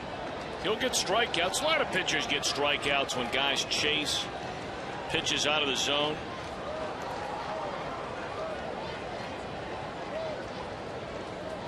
But he'll walk in a heartbeat if you let him. And he just walked Hannigan.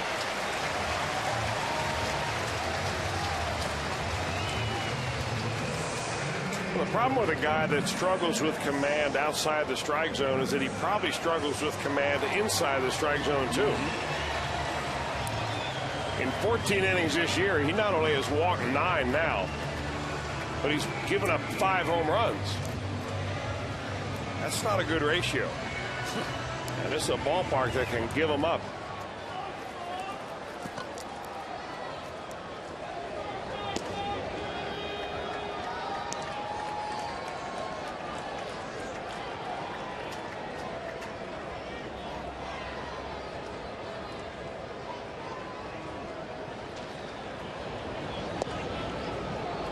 Pretty good combination right there. Fastball comes back with a breaking ball to jump in front 0-2.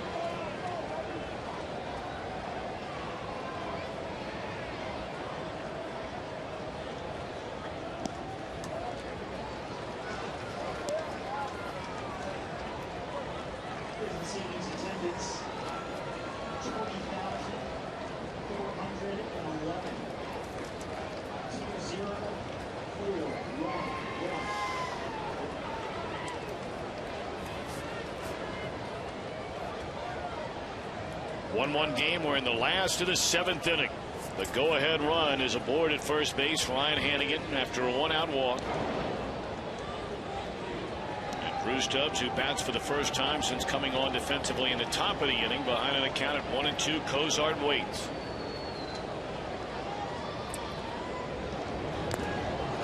Two out.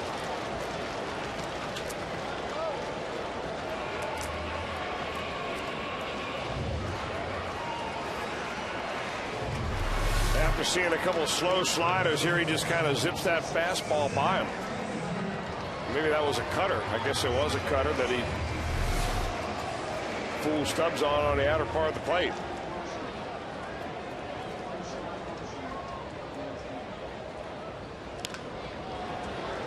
Tapper in the hole, and they're not going to get, are they? What a play by Pasternicki. Wow. Almost on the exact same play on Cozart in the first inning. He couldn't make the play. But boy, he comes up big that time, and we're off to the 8th inning, tied at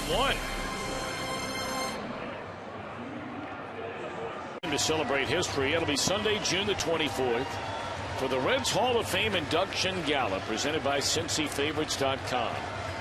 This year will feature appearances and remarks by the 2012 inductees Sean Casey, Dan Dreesen, and more. For more information on the 2012 Reds Hall of Fame induction gala, Sunday, June the 24th, call 513-765-7921 or visit redsmuseum.org. That's a great event.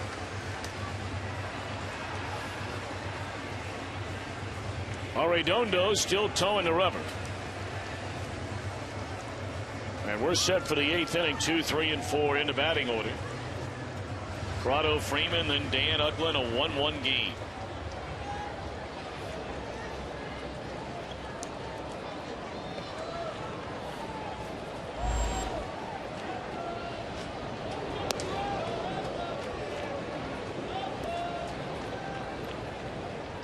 1 run, 4 hits, and errors, 6 men left on base for the Braves. 1 run, 4 hits, no errors, and 6 stranded for the Reds.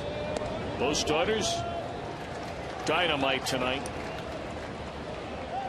Hansen 6 innings of 4-hit 1-run baseball. Arroyo 6 2/3 of 4-hit 1-run baseball. Bronson struck out 7 in the game. Arredondo came on to get the final out in the 7th inning, and he starts the 8th.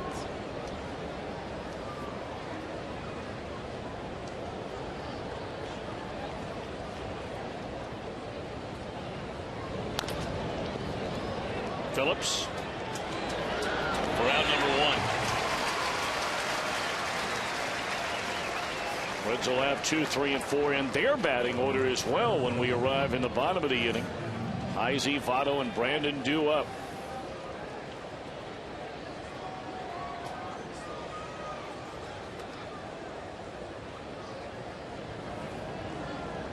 Cardinals and the Padres are tied at 3. That game in the bottom of the 3rd inning in St. Louis. That series wrapping up. Cardinals open a series tomorrow night at home against Philadelphia. That'll be a 4-game weekend set.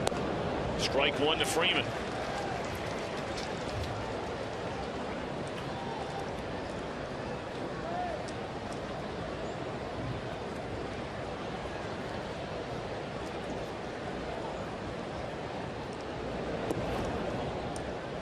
When you haven't seen Jose Arredondo's split finger fastball very much, when you stand up there the first time like Freddie Freeman, you got to take a wild hack at the first pitch because you're swinging really at his arm speed. It looks like a fastball coming out of there. It just never gets there. 2 out.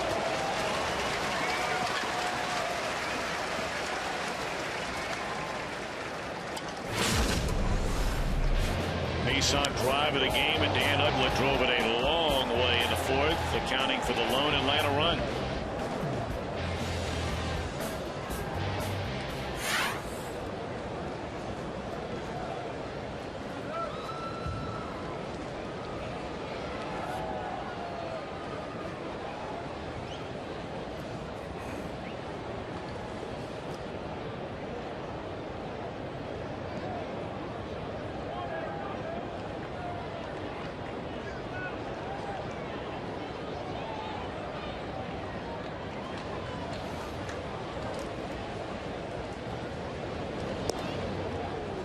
So now Uggla, who has walked, clubbed that home run in the 4th, flied out to left, and boy, he just missed it back in the 6th inning.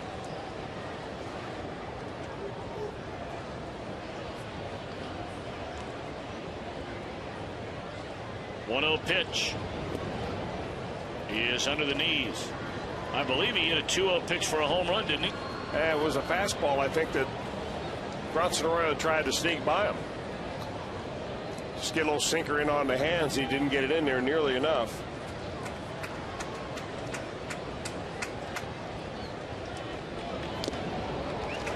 No 2-0 fastball there.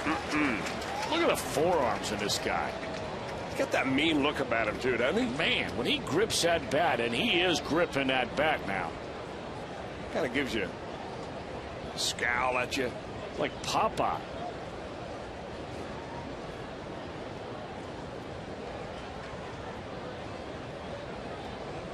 No, he's like that dude Popeye used to fight all the time. What was his name? Brutus. Yeah, Brutus with a beard going. Bruto. Pluto? Pluto.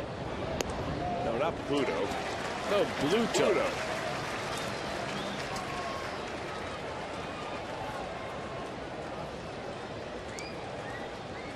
Let's hope it's Arredondo that has a spinach.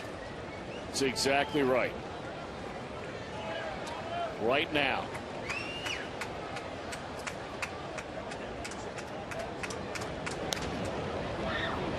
Go ahead, Chris. Start singing it. Popeye the Sailor Man. I live in a garbage can. 1-1 game, middle of the 8th. In part by Cincinnati Children's in the top 10 for all selected pediatric specialties in U.S. News and World Report's 2011 Best Children's Hospitals. and by the dependable, long-lasting Chevy Silverado and your Tri-State Chevy dealers. First time in the series we've seen the hard-throwing left-hander Johnny Venters come on from the Atlanta bullpen. Well, he's been a workhorse last couple of years for the Braves. 85 games last year, 79 the year before. Both of those seasons just lights out efforts. Earned run average on those years under 2. Has a lot of strikeouts just so far at this point in the season. Of course, one of those losses was handed to him last week in Atlanta by these Reds. He allowed 2 runs in the only inning he worked in the opener of that series.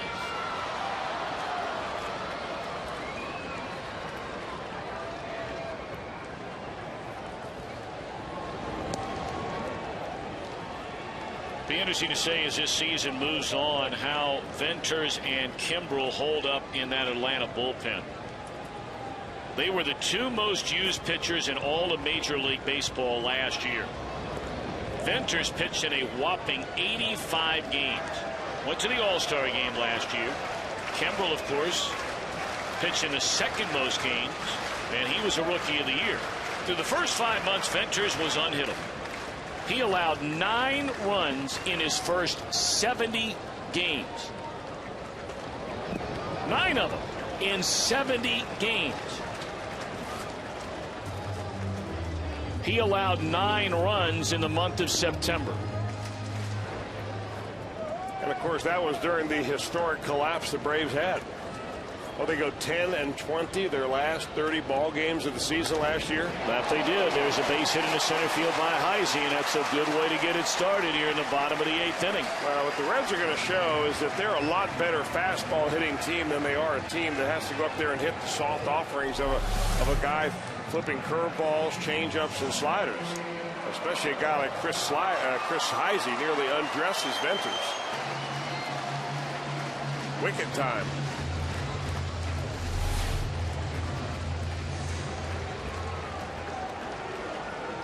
Atlanta last year had the 4th best record in all of baseball at the end of August and did not reach the playoffs. They had a 9.5 game lead in the wild card over the Giants. The Cardinals were 3rd, 10.5 back.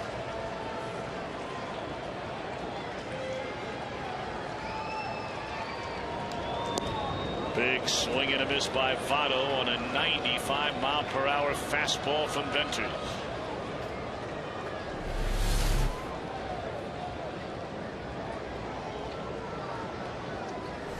Joey 0 for 3 is grounded to second, bounced to short, and struck out. That's in the dirt and heads up base running. Heisey always alert on the bases. His secondary lead. He's just an excellent base runner.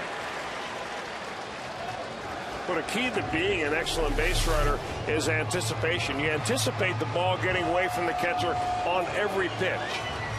And if you're waiting for it to happen and then you react, oftentimes you're going to be too late. You'll be in no man's land, can't make a decision. You go back to first base.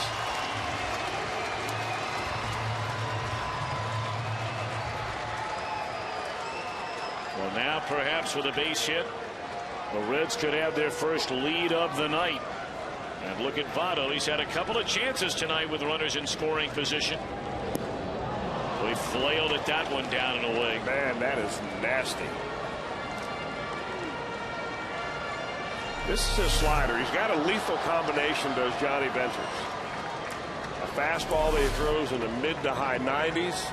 Rated one of the best pitches in all of baseball last year. Action, movement, sinking action, and that hard slider.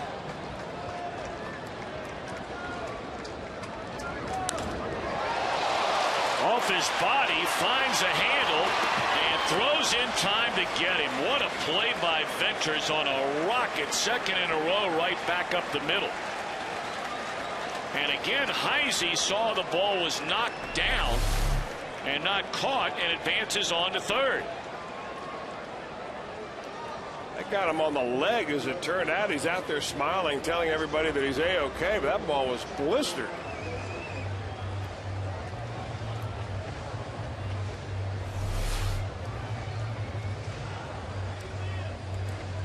Jeff Porter, longtime trainer of the Atlanta Braves, out there talking to him, make sure he's all right. Jeff Porter, one of the most likable guys in all of baseball for so many years, was an assistant in Atlanta. You know, he was my trainer when I was in AAA with the Indianapolis Indians. No kidding. Expos organization back in 1984 when Buck Rogers was the manager. And he is a super dude, let me tell you. Well, he had tragedy strike his life during this offseason, did the Braves trainer. He was with his wife, his son's girlfriend. They were driving to the Peach Bowl in downtown Atlanta. And while a police car was chasing another car,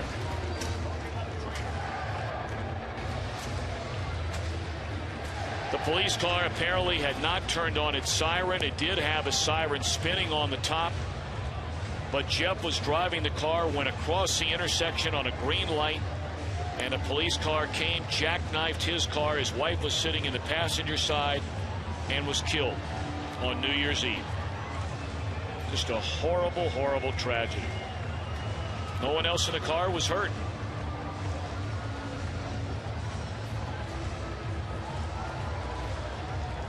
Venter says he's going to stay in the game. So, Mr. Porter, head on back to the Atlanta dugout. We certainly wish Jeff and his entire family all of our thoughts and prayers, even many months afterwards. Yeah, that takes a long time. One of the best of the best right there.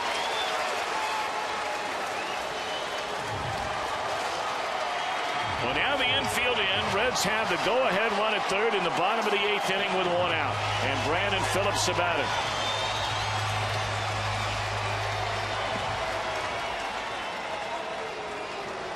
They're going to intentionally walk him with Jay Bruce on deck.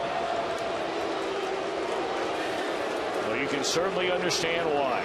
Bruce is going through such a terrible slump. A left-handed batter, obviously, against the left-hander Venters. And, of course, it sets up the double play potential, double play ball to get him out of the inning. So all this strictly according to the book. And now it's time for Bruce to deliver. He had the bases loaded with 1 out 2 innings ago. And hit a ground ball to the first baseman Freeman, who tried to turn the 3-6-3 double play, and they couldn't get Bruce on the back end.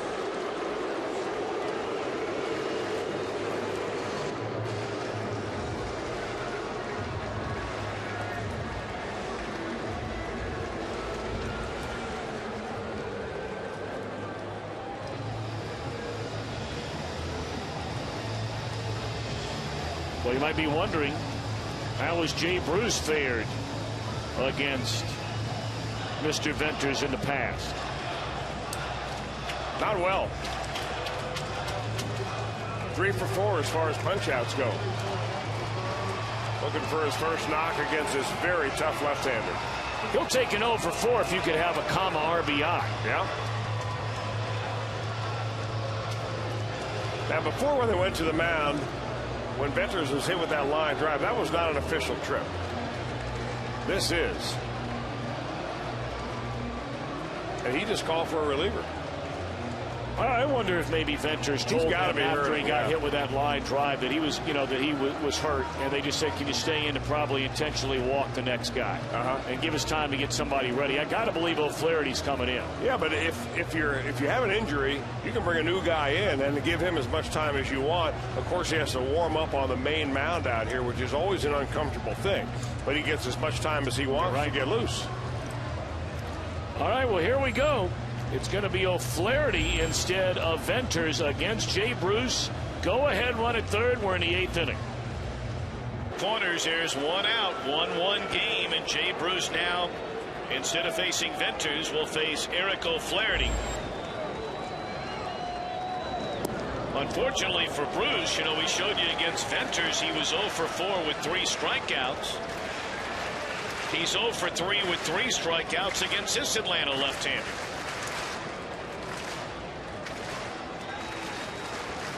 Let's see if Bruce can deliver. Well, I mean, this is game on the line stuff right here and right now. You're in the bottom of the 8th inning. See the numbers on O'Flaherty. Well, if you're Jay Bruce, you're thinking, I don't need a base hit here. I just need a long fly ball to the outfield. How about a medium fly ball to the outfield? Put a good swing on it. Get a pitch. Put a good swing on it. You can't worry about the result. You can't worry about trying to hit a fly ball. You just get a pitch that you know you can elevate.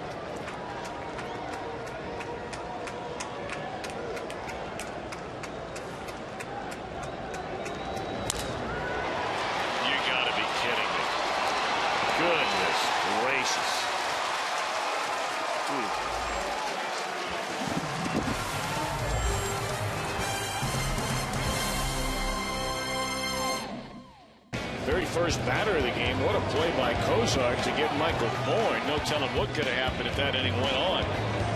How about the pick at the other end by Joey Votto? Scooping it. And then Votto with a runner at third makes a play. Perfect throw, off balance throw to eliminate Prado.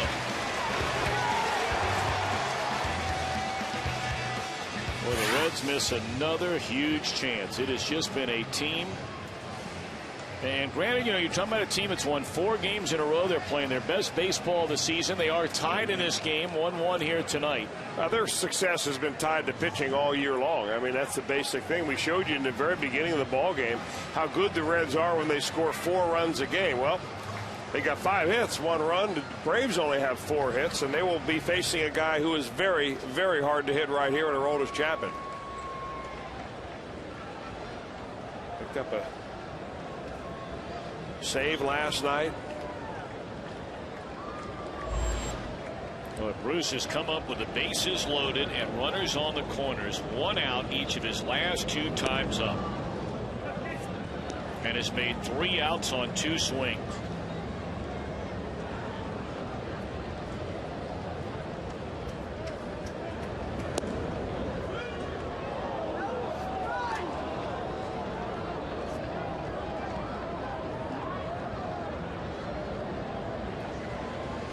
Hinske to be followed by David Ross and then Juan Francisco, 3 straight left-handed batters. Now that's the pitch right there that if you start chasing that fastball upstairs against Aroldis Chapman, you have no chance.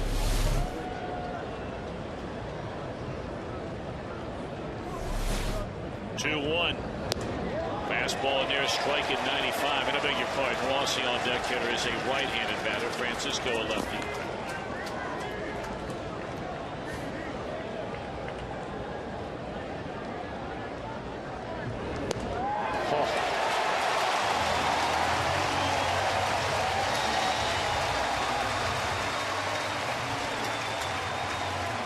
All fastballs again tonight, just like last night for Aroldis Chapman against the Braves. That one, Hinske didn't even want us to take a cut. I had a conversation with David Ross before the game today. I asked him about that first cut he had last night against that fastball that he saw from Aroldis Chapman. And he said, you know what? I thought I was right on it. Next thing I know, it was in the glove. He eventually did hit a semi-hard line drive to end the ball game.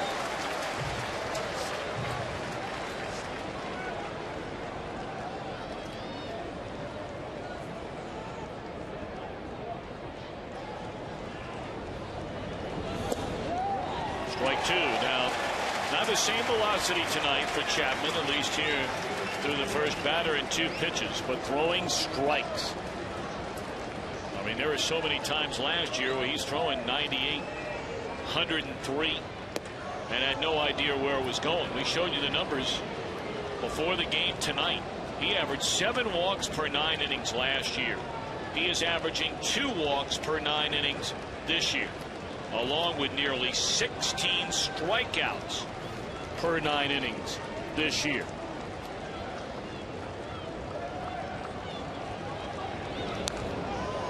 Pretty good cut there by Ross. Here are those numbers last year to this year. They didn't hit him last year either. 147. Well, a lot of it is right down here, that walk issue. You could wait him out last year. You cannot wait him out this year. And really, it all began in spring training when the Reds were giving Chapman a chance to win a spot in the starting rotation, and he won the spot. He was the best pitcher on the team. And whether it was going to be Mike Leake or Homer Bailey, one of those two guys was not going to be in the Reds starting rotation. Chapman was. But then after Ryan Madsen had gone down early in spring training, Nick Massive went down in spring training, and the real key injury was the injury to left-hander Bill Bray, which left the Reds with only one left-hander in their bullpen, Sean Marshall. And by that time, Marshall knew he was going to be closing. 2 out.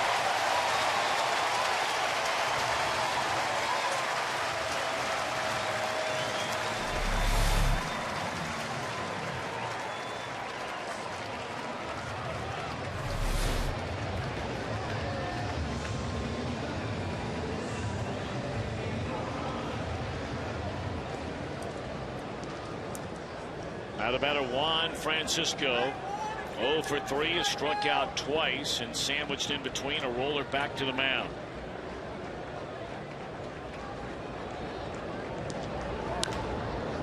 And a bouncer to Phillips, and Chapman with a 1-2-3 ninth. Here we go in the bottom of the ninth. We'll have a pinch hitter, Todd Frazier, Ryan Hannigan. Can the Reds win it?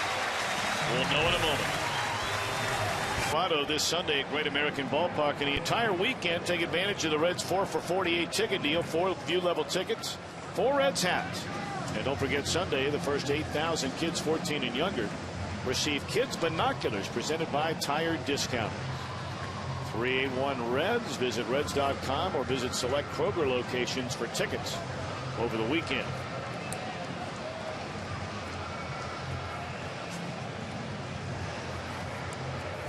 Braves bring on now their 1, 2, 3, 4, 5th pitcher of the night. It'll be Christian Martinez. Last pitched on Wednesday night. Allowed a couple of runs, 3 hits in 2 1/3 innings against Miami. Now this is where it becomes kind of interesting for both ball clubs, because you're playing against now pitchers that are not used to pitching late in the ball game. I would say that at least not this young man. Reds still have one of their final inning guys and Sean Marshall and Andrusik out there, and Craig Kimbrell still available for the Braves, of course, but you'll need to hold him in case of a safe situation. Mike Costanzo comes up to bat for Aroldis Chapman. A perfect inning with a couple of strikeouts for the Cuban Missile. We haven't really seen a lot of Costanzo. Hayward takes over in right. Got a nice smooth swing.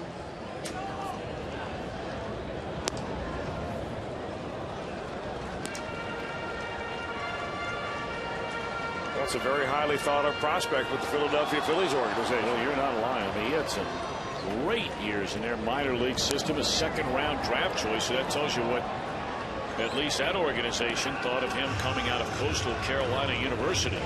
He's a Pennsylvania native, still makes his home there.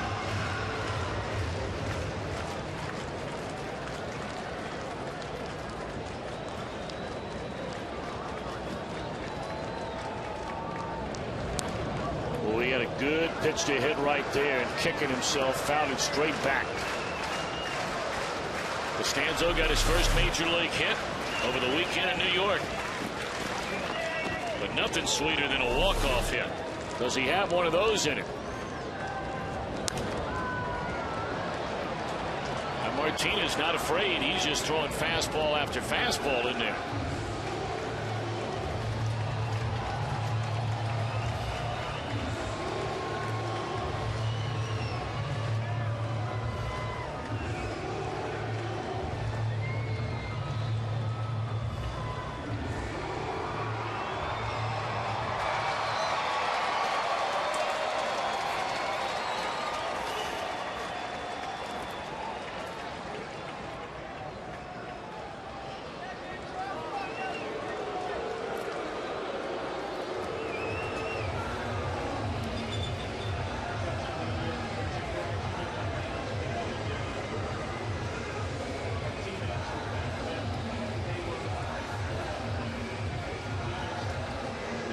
I remember earlier this year, last year, I beg your pardon, when the Braves played a 19-inning game against the Pirates.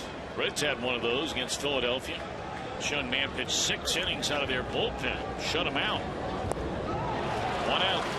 Fastball, fastball, fastball, fastball, changeup.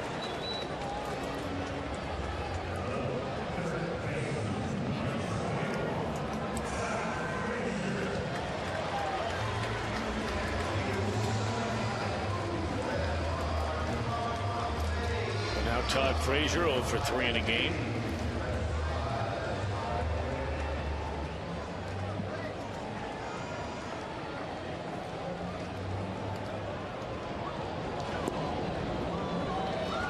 Fastball at 91 on the inside corner, a strike. Christian Martinez starting the bottom of the 9th inning in this 1-1 game. High fly ball, right field. Is it a game winner? No, up against, he got it. It is gone out of here. It looked like Hayward had the ball. And a game-ending home run by Frazier. Reds 2-1 winners.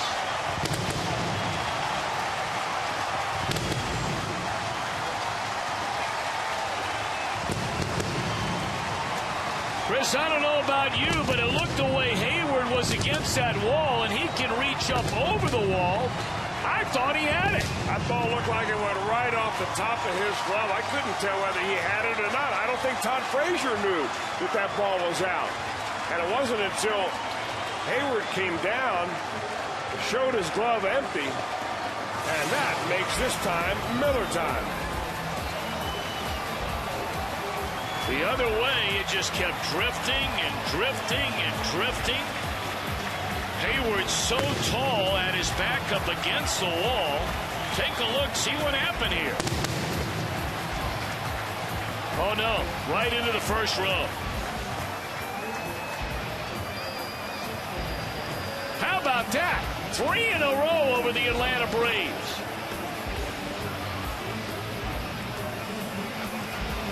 Well, I can never get tired of seeing that celebration at home plate. The scrum waiting for the guy who hits the game-winning walk-off home run. Tonight it was Todd Frazier. And he is down right now talking with Jeff Pecoro on the field. Pick. Well, thank you much, guys. And Todd, that's got to be the greatest feeling in the world, isn't it? Yeah, it was unbelievable.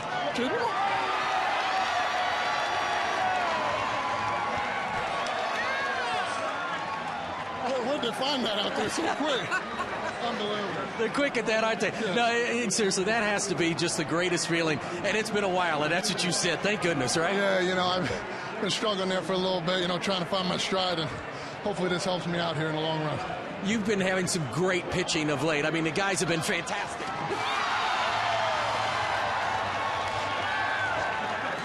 Well, this is a lot of fun. Sorry about you. Oh, that's all right. Didn't get me. I just got wet. You're the one that's a mess, not me. Hey, it's a fun-loving team. You know, that's the thing that I was talking about earlier this year. This team has started to play with a smile on its face, and how important is that? This is baseball. Yeah, it's exactly. You got to play like a little kid.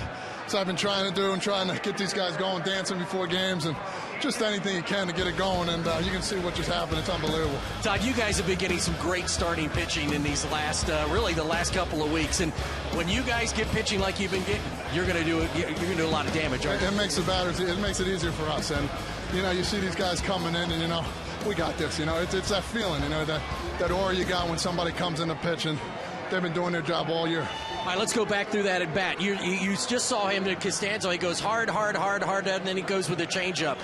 What are you thinking when you're walking up there? You know, they've been throwing me off speed the whole game. You know, you don't want to think that, but at the same time, you keep it in the back of your head. And, you know, he came with one fastball, and I'm like, all right. I saw it, and then he came with another one. Hopefully, he was coming with another one and put it out over the plate a little bit. Well, congratulations. That was a big one. Thank you very much. Appreciate it. Thanks a lot, man. Todd Frazier tonight. Boy, and he told me as they mobbed you at the plate and he came over, he goes, it's about time. Guys, back upstairs or I'm going to get dry. Well, no kidding, Pick. And you get a shower and a shave down there if you're Todd Frazier when you hit the game-winning home run. So these Cincinnati Reds are now riding the tide of a 5-game winning streak. They are 5 games over the 500 mark. I tell you what, folks, they're going for the sweep tomorrow over Atlanta. Why not come down to the ballpark? Take a look at this. Is that Homer again? Yep. That's Homer Bailey again. He got leaked the other night.